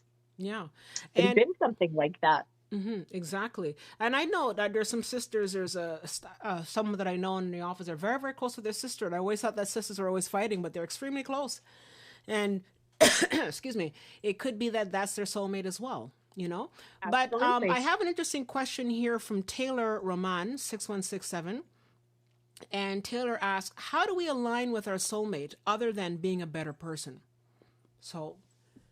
Well, that is the part of the key is when you align with, because aligning is a lifelong journey. It truly is. We are never truly, truly aligned. I mean, unless you happen to be, a monk in Tibet, that might be the case. But there are always things that we are learning about ourselves and that we are trying to better ourselves with. So when you're asking the question, how do you align with your soulmate? Do you currently have a soulmate? Is part of the question, because you and your soulmate are like mirrors and you will actually be able to help each other and heal with each other as you trigger each other. And we didn't really talk about triggering to a large degree, Mm-hmm. but when we have wounding, which Mm-hmm. everyone does, we are just, that is the way that we are engineered. We are Yeah. born into this world to Yeah. have wounding and Some more than triggering. others. You know. Exactly. And basically, as we clear that, we align more with our soulmate. Mm-hmm. So, I mean, it's sort of a loaded question that you're asking, because unless you have a soulmate, your soulmate's still going to be learning as well. Mm-hmm. And together, what you do as soulmates is you help make each other a better person. You teach each other things that you can each grow from and heal. And the more that you experience that healing, the more you realize you have a closer bond. Exactly. So Wow. that's part of being a soulmate with somebody. Exactly. And I have an interesting question here from oh, okay. I have another question here from Loretta Peruse, 3462. She says, "How do I find out about Angela's services?" Well, you can find out about Angela's services. There's a link below. If you look in the description, we have a link to Angela's site on My Facebook, Facebook page. Yes. so you can go there. And I think on your Facebook page you also have your Etsy link as well, right? Where people. I have an Etsy link. Most of my things are not up on Etsy right now Okay. because I've been refining them. Mm-hmm. But you can definitely give me a direct message, private message me, Mm-hmm. and ask me. And I can certainly, because I do actually offer some free groups and Mm-hmm. free information for people. And we can certainly do, things that are more in depth with one-on-one, because there are so many different assets and Mm-hmm. facets that I have, that a lot of it just depends on where it is that you're looking at being. Okay, that's great. And so I will be putting that link. I thought we had the link below, but I think we'll have to put that link in because I thought it was there. I'm so sorry, but but we have it. If you're a member of our group, you would definitely have gotten her email with that Yes, information. So I check saw that it in out. there. Yeah, It's in exactly. both the meetup as well as Yeah, the notification. I did see exactly. that. Thank you so much for that. No problem. And I have an interesting question here from Susan Johnson. She says, "How do you know if you met your soulmate? Do they stay in your life indefinitely or is it a brief acquaintance?" And just to add a topper on that one, is that a difference between a soulmate and a twin flame? Because I heard that twin flames are sometimes they come into your life briefly and then when you break up with them it's like so painful or something. Did you want to sort of like answer that There, question but okay. also, you know? It That's another loaded question. Yeah. Okay. Soulmate, you can have a soulmate indefinitely. You can have a soulmate for a very short period of time. It depends on what their lesson is for you. It could be a karmic soulmate. So if it is a very quick lesson, they could just be there and gone. It could just be somebody that, you happen to meet, you say you worked with them and then you changed jobs and you lost contact with that individual, but there was something very profound that you learned as a lesson. So that is part of it. And when you're asking about twin flames, I just highlighted this a few minutes ago. It's a twin flame journey is a very, very intense journey that is a lot more chaotic than a soulmate journey. However, it's and it does have a lot of separation involved in it. The separation is so that you grow and that you can learn to heal on your own.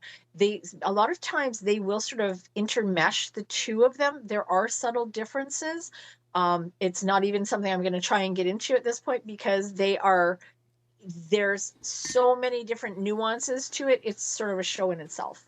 Yeah, But exactly. essentially, anybody who you can be a soulmate and a twin flame, that is possible. Mm-hmm. But normally, you only have one twin flame. And it is because a twin flame is literally someone that, when you were just an energetic being, you were literally split off from that individual. And twin flames do come back together. And ironically enough, this is a year, and it has been happening more and more often, that twin flames are coming back together again. Oh. And we are in our, I believe it's fourth, fifth, and sixth set of twin flames who are coming into union. But the other thing that I'll mention too, that we didn't really touch on, is soulmates and healing and twin flames. When we go through all of our healing, ultimately, and people don't realize this, we have to heal not just ourselves, we have to heal the people that we are with. We help to heal the people around us, because the aura that we give off and the energy that we give off is actually healing to other people. So all of the people who are listening right now, who are viewing this right now, we heal each other. So it's always that interaction, because our energies are healing to each other, but we also help to heal the collective as a whole. And there are many different collectives, keep that in mind, but we also help to heal Gaia and Earth. Mm-hmm. So and the galactics. Mm-hmm. So when we talk about healing in general, it is so much more gigantic. Okay, somebody just sent me a message, and yes, I do offer some free services to whoever it was that sent me the message.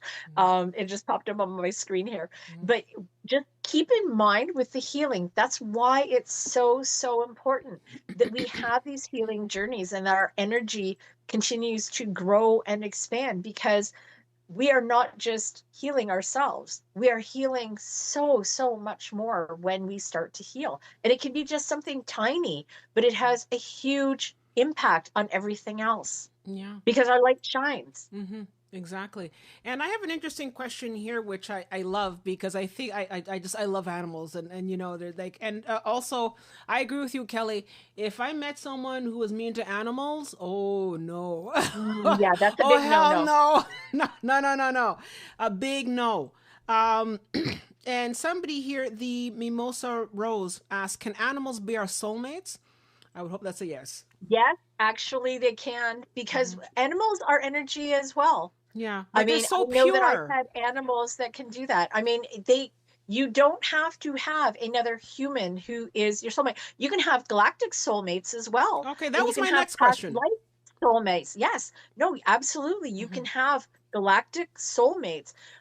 You can have galactic twin flames, but you can also have past life soulmates that come back and twin flames too, Hmm. that come back to you in different form. Anybody who has gone through past lives, very often, if you are meant to be together, you will come back in different lifetimes together. I've had many past life journeys, and I keep seeing, and I just recognize by their soul that I know that is who that individual happens to be. So Hmm. that's, and that again, that's another whole story Yeah, into itself. exactly. Exactly. But I did have an interesting question from Susan Johnson. She says, what about ET Alien Twin Flames? This one came to me in 1987 and the other one in 2012. Can you have more than one twin flame? I think we kind of You covered cannot that. have more than one twin flame, but you can have more than one soulmate. Okay. Absolutely. And Absolutely. as I Okay. said, very often twin flames and soulmates, depending on what it is that you're reading, sometimes they consider them interchangeable. They're technically not, Hmm. but chances are it's a very high soulmate. Hmm. The other thing that I'll mention, which is very interesting, is many times we have soulmates, and again, this could be a whole show unto itself.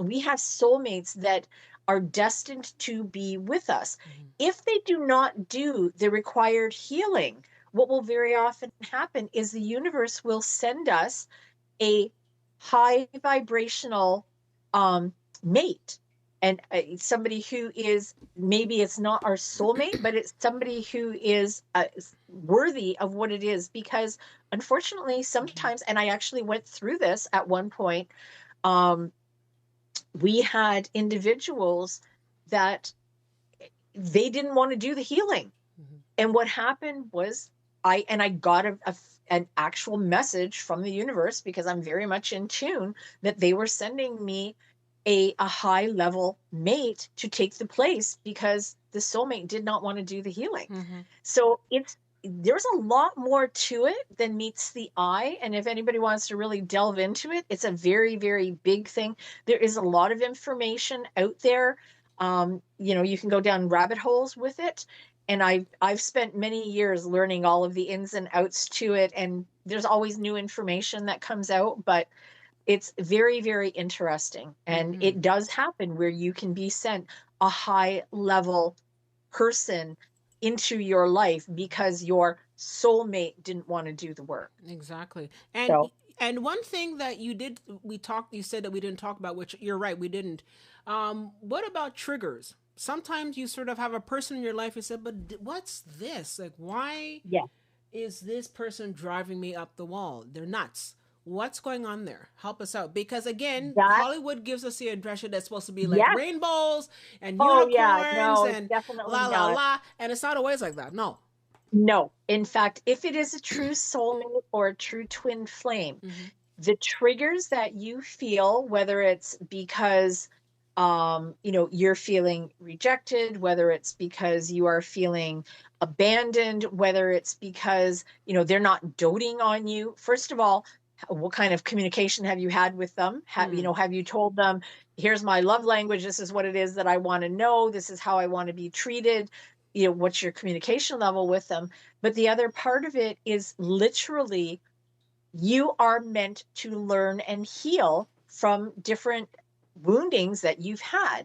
So, if, for instance, every time I talk to Crystal, I get my back up because she says something that she's Mm-hmm. being very honest to me, but I can't accept the truth, Mm-hmm. it's because I have not learned in my own being Mm-hmm. how to accept things and how not to take things personally. So maybe what I need to work on is my self-worth and my self-healing, and realize that it's a what's the word I'm looking for? It's um a positive feedback to me. It's just I'm not taking it that way because I've got my back up and I've got my guard up and I've got this big layer across my heart. So I'm taking things personally as opposed to taking it as constructive criticism. Mm-hmm. Exactly. So Wow. sometimes the triggers can be that simple, Mm-hmm. but it's a matter of unlearning all of the things Right. and recognizing to yourself, why am I reacting in this way? If every time somebody raises their voice to you, Mm-hmm. you back up and you shrink, you have to give yourself a little bit of leeway and say, okay, well, was I raised in a home where there was a lot of fighting going on? Was it my fault? Was it something? Is this person actually um being cruel to me? Mm-hmm. Are they yelling at me because they're upset?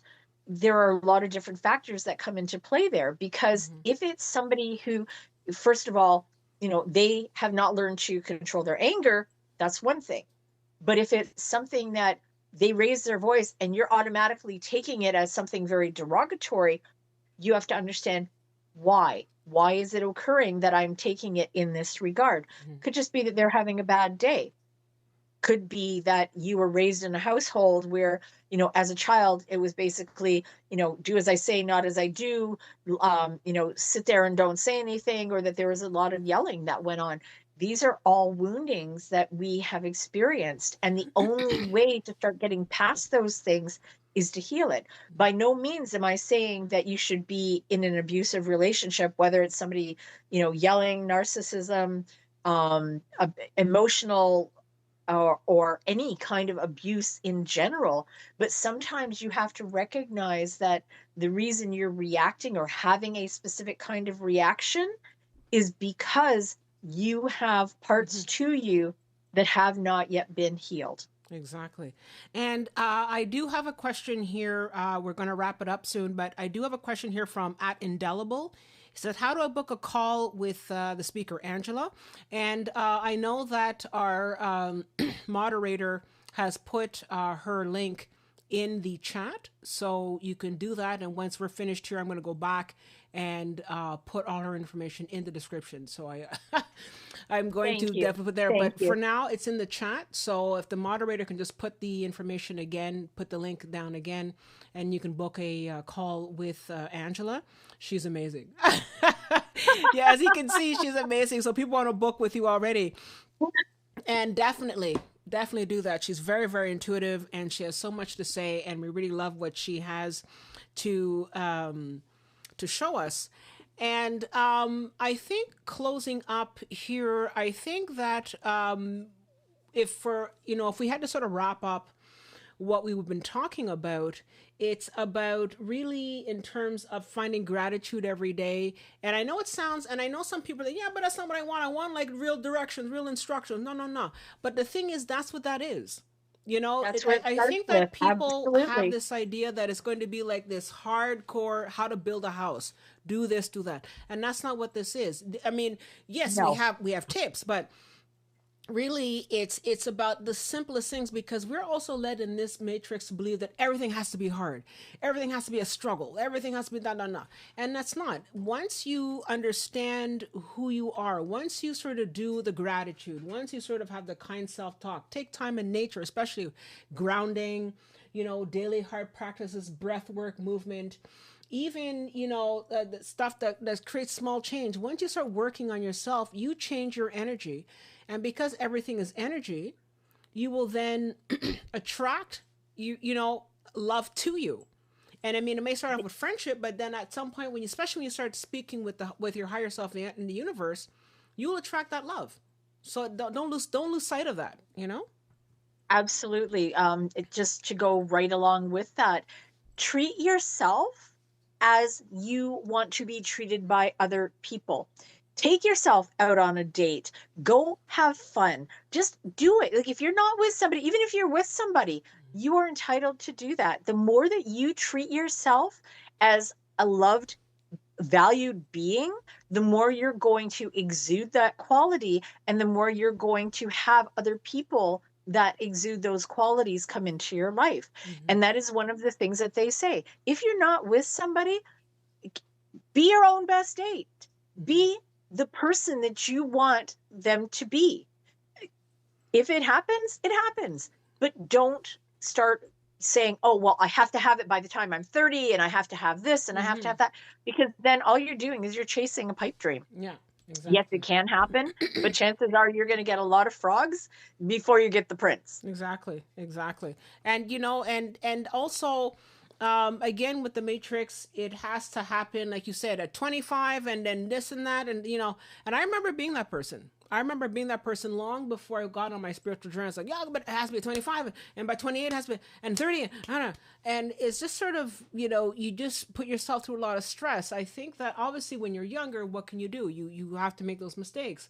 But if I had to go back and to speak to my younger self and say, Crystal, my God, just enjoy life. And I think that when you start to just enjoy your life with yourself, you're in the flow, like Abraham Hicks. You're just sort of going downstream. When you're going downstream, it just you just attract stuff. And what, sometimes actually what some people notice is that, okay, like we were saying before, the minute I stop looking, it all comes because you've opened up. The less you stop fighting it, the more that you are able to actually it's called surrendering. Yeah. The more that you surrender and just allow life to happen and you live in the present moment, there is a reason.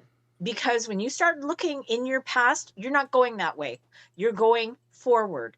If you are living in the present moment and appreciating and seeing everything that's going on now, things are not going to pass you by.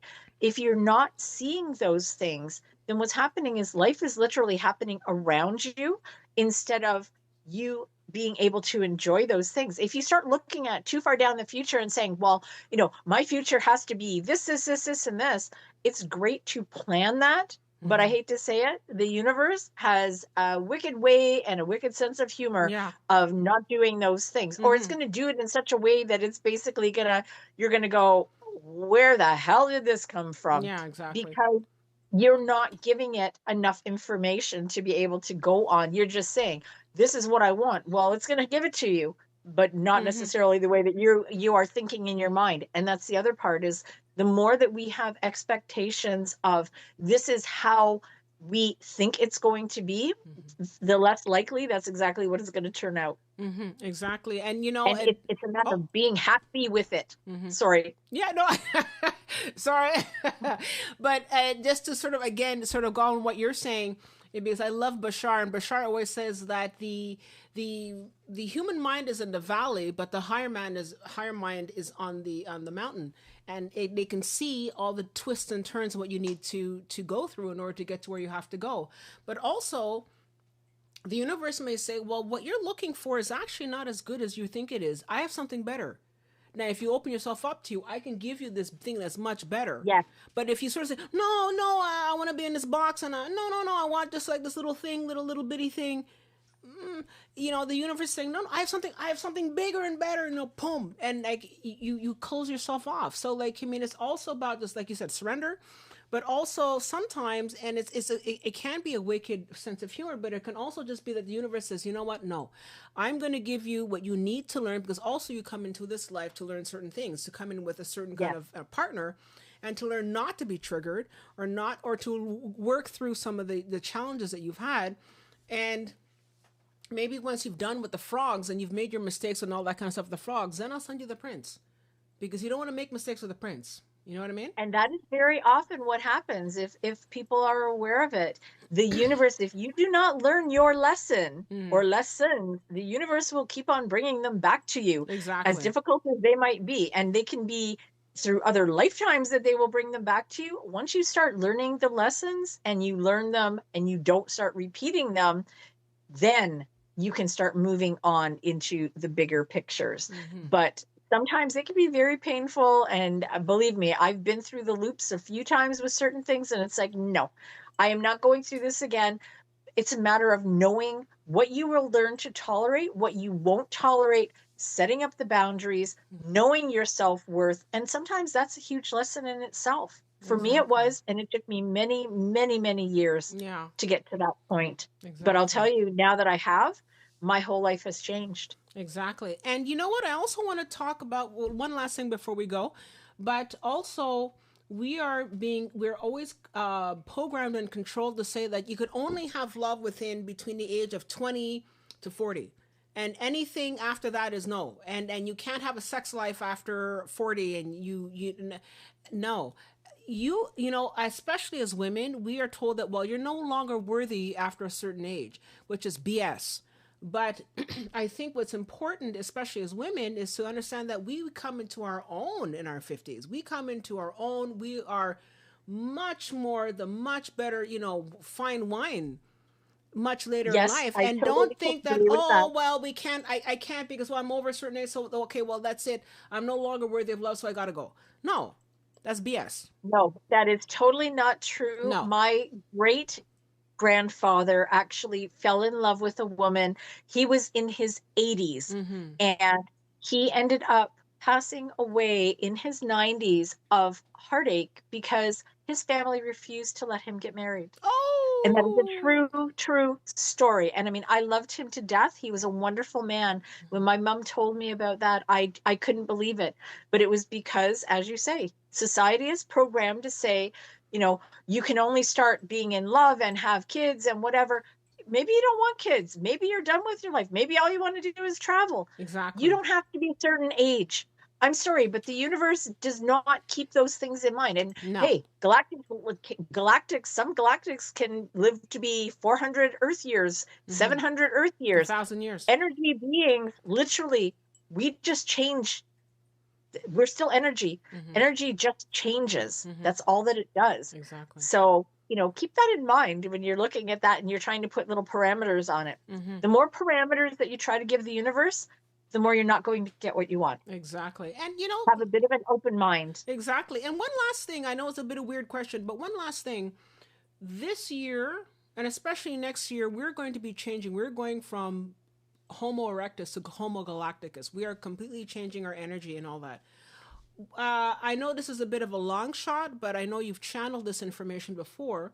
But how is this going to change the way we look at love? Or how is this going to challenge? Because it's true, there are galactics out there that live for 1,000 years. What is the future? It's a silly question, but what is the future of Valentine's Day in that sense? Because obviously Valentine's When Day in the commercial sense is out. No, it's stupid. But you know what I mean. Where does this new where do we go love wise? Well, Am I making sense?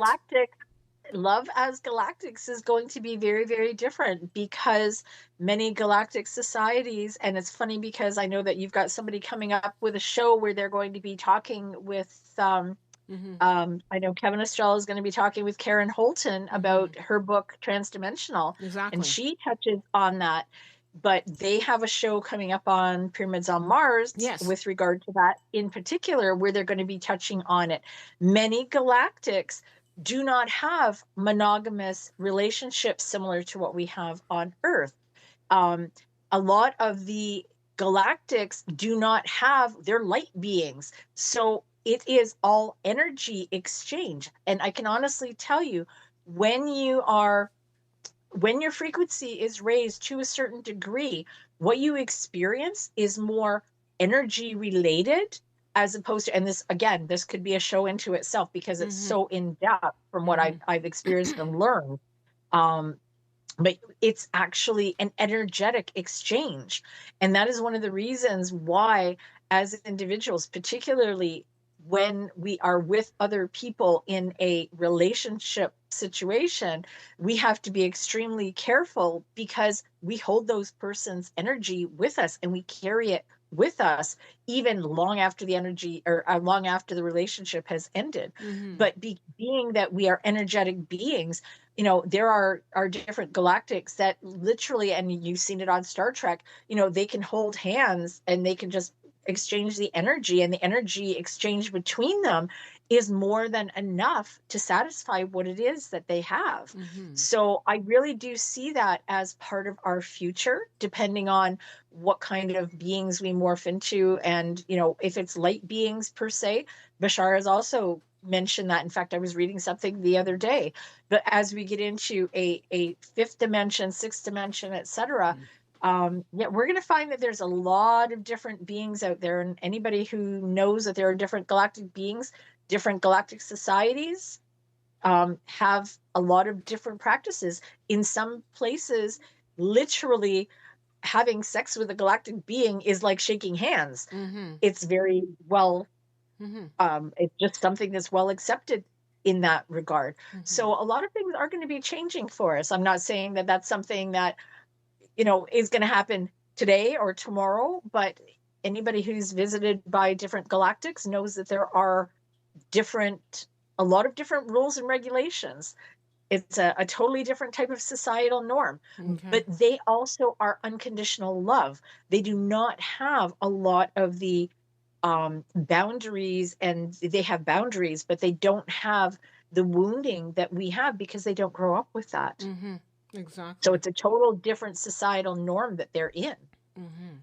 That's pretty beautiful. Thank you so much, Angela. I really, as always, you always come to the show and you just sort of take it to the next level. And I just absolutely love having you on the show, and I just absolutely love you. So on this, Well, you I know, as love we're being here. thank you. And as we're heading into Valentine's Day, I'm going to be sending out a newsletter on Friday. As we head off into Valentine's Day, we're going to, and in that newsletter, we're going to be talking about further on about what Angela's talking about.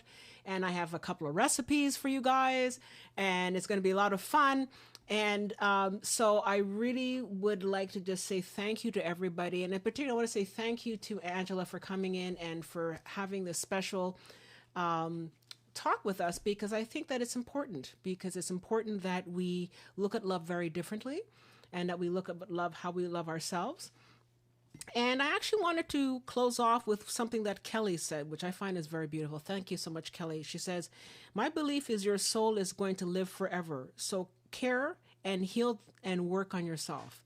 And Kelly, that could not have been said. That's beautiful. Yep, Thank you. absolutely. Because we are energy, and energy just changes. Energy never dies. Exactly, exactly. And so always send out love, because love will always come back to you if you do. So I want to just say thanks again to everybody. Thank you so much, Anja, for coming on the show. You're always amazing, and we're going to have you back again. And again, if you wanted to reach out to Angela to have a consultation with her, there is the link posted in the chat. And if you're watching a recording of this presentation, I will have already gone in and put her link in the description as well below. So look out for that. Thank you so much for that. Yeah, and we're going to be coming back, and we are going to be having Angela come back again for sure. We always do, because we love her on the show. And but I just want to say, you know, love is can be many things, and I think that now more than ever it's important to love yourself. And we are in a community here with Quantum Portals, and we love everybody. We love you. And I want to say that I love you as well, because so many people have reached out and have supported me on this journey. And people like Angela and all our other guests that have come on the show have supported me, and Kevin. And Karen Holton has also come on the show as well. And definitely check out his interview with Karen Holton on Pyramids of Mars. Check that out for sure, because she'll be talking about different things, and also talking and about... the one that they did here. Yeah, and the one that they did here. Yes, true. They did we did a show. When did we do the show? It was like in it was in December, I think. We did the show in December. It was a few months ago. Yeah, it wasn't in that December. long Yeah. ago. Exactly. So check that out, and also check out the show on Pyramids of Mars as well. And I just wanted to say thank you again to everybody. Thank you so much for being here with us. Don't forget to like and subscribe. It really helps out the channel. And also, if you haven't already, subscribe to our newsletter. I think we've also sent out our link for that. Subscribe to the newsletter, because we have a lot of topics and articles, and we also have a lot of information on some of the shows, and some of the the activities that we're doing here, and also I think Angela, you have a couple of things coming up as well, so we're going to I have that do. as well in the Absolutely, I newsletter. do. Yeah, And I exactly. love having new people come in. And I mean, we've got a lot of great people that are listeners out here, Hmm. and we have a lot of very gifted people out here as well. So, you know what? It's we all help each other. Exactly. And that is part of the unconditional love that we like to share. Exactly. So I'd love to say thanks to everybody for being here tonight. Thank you for listening.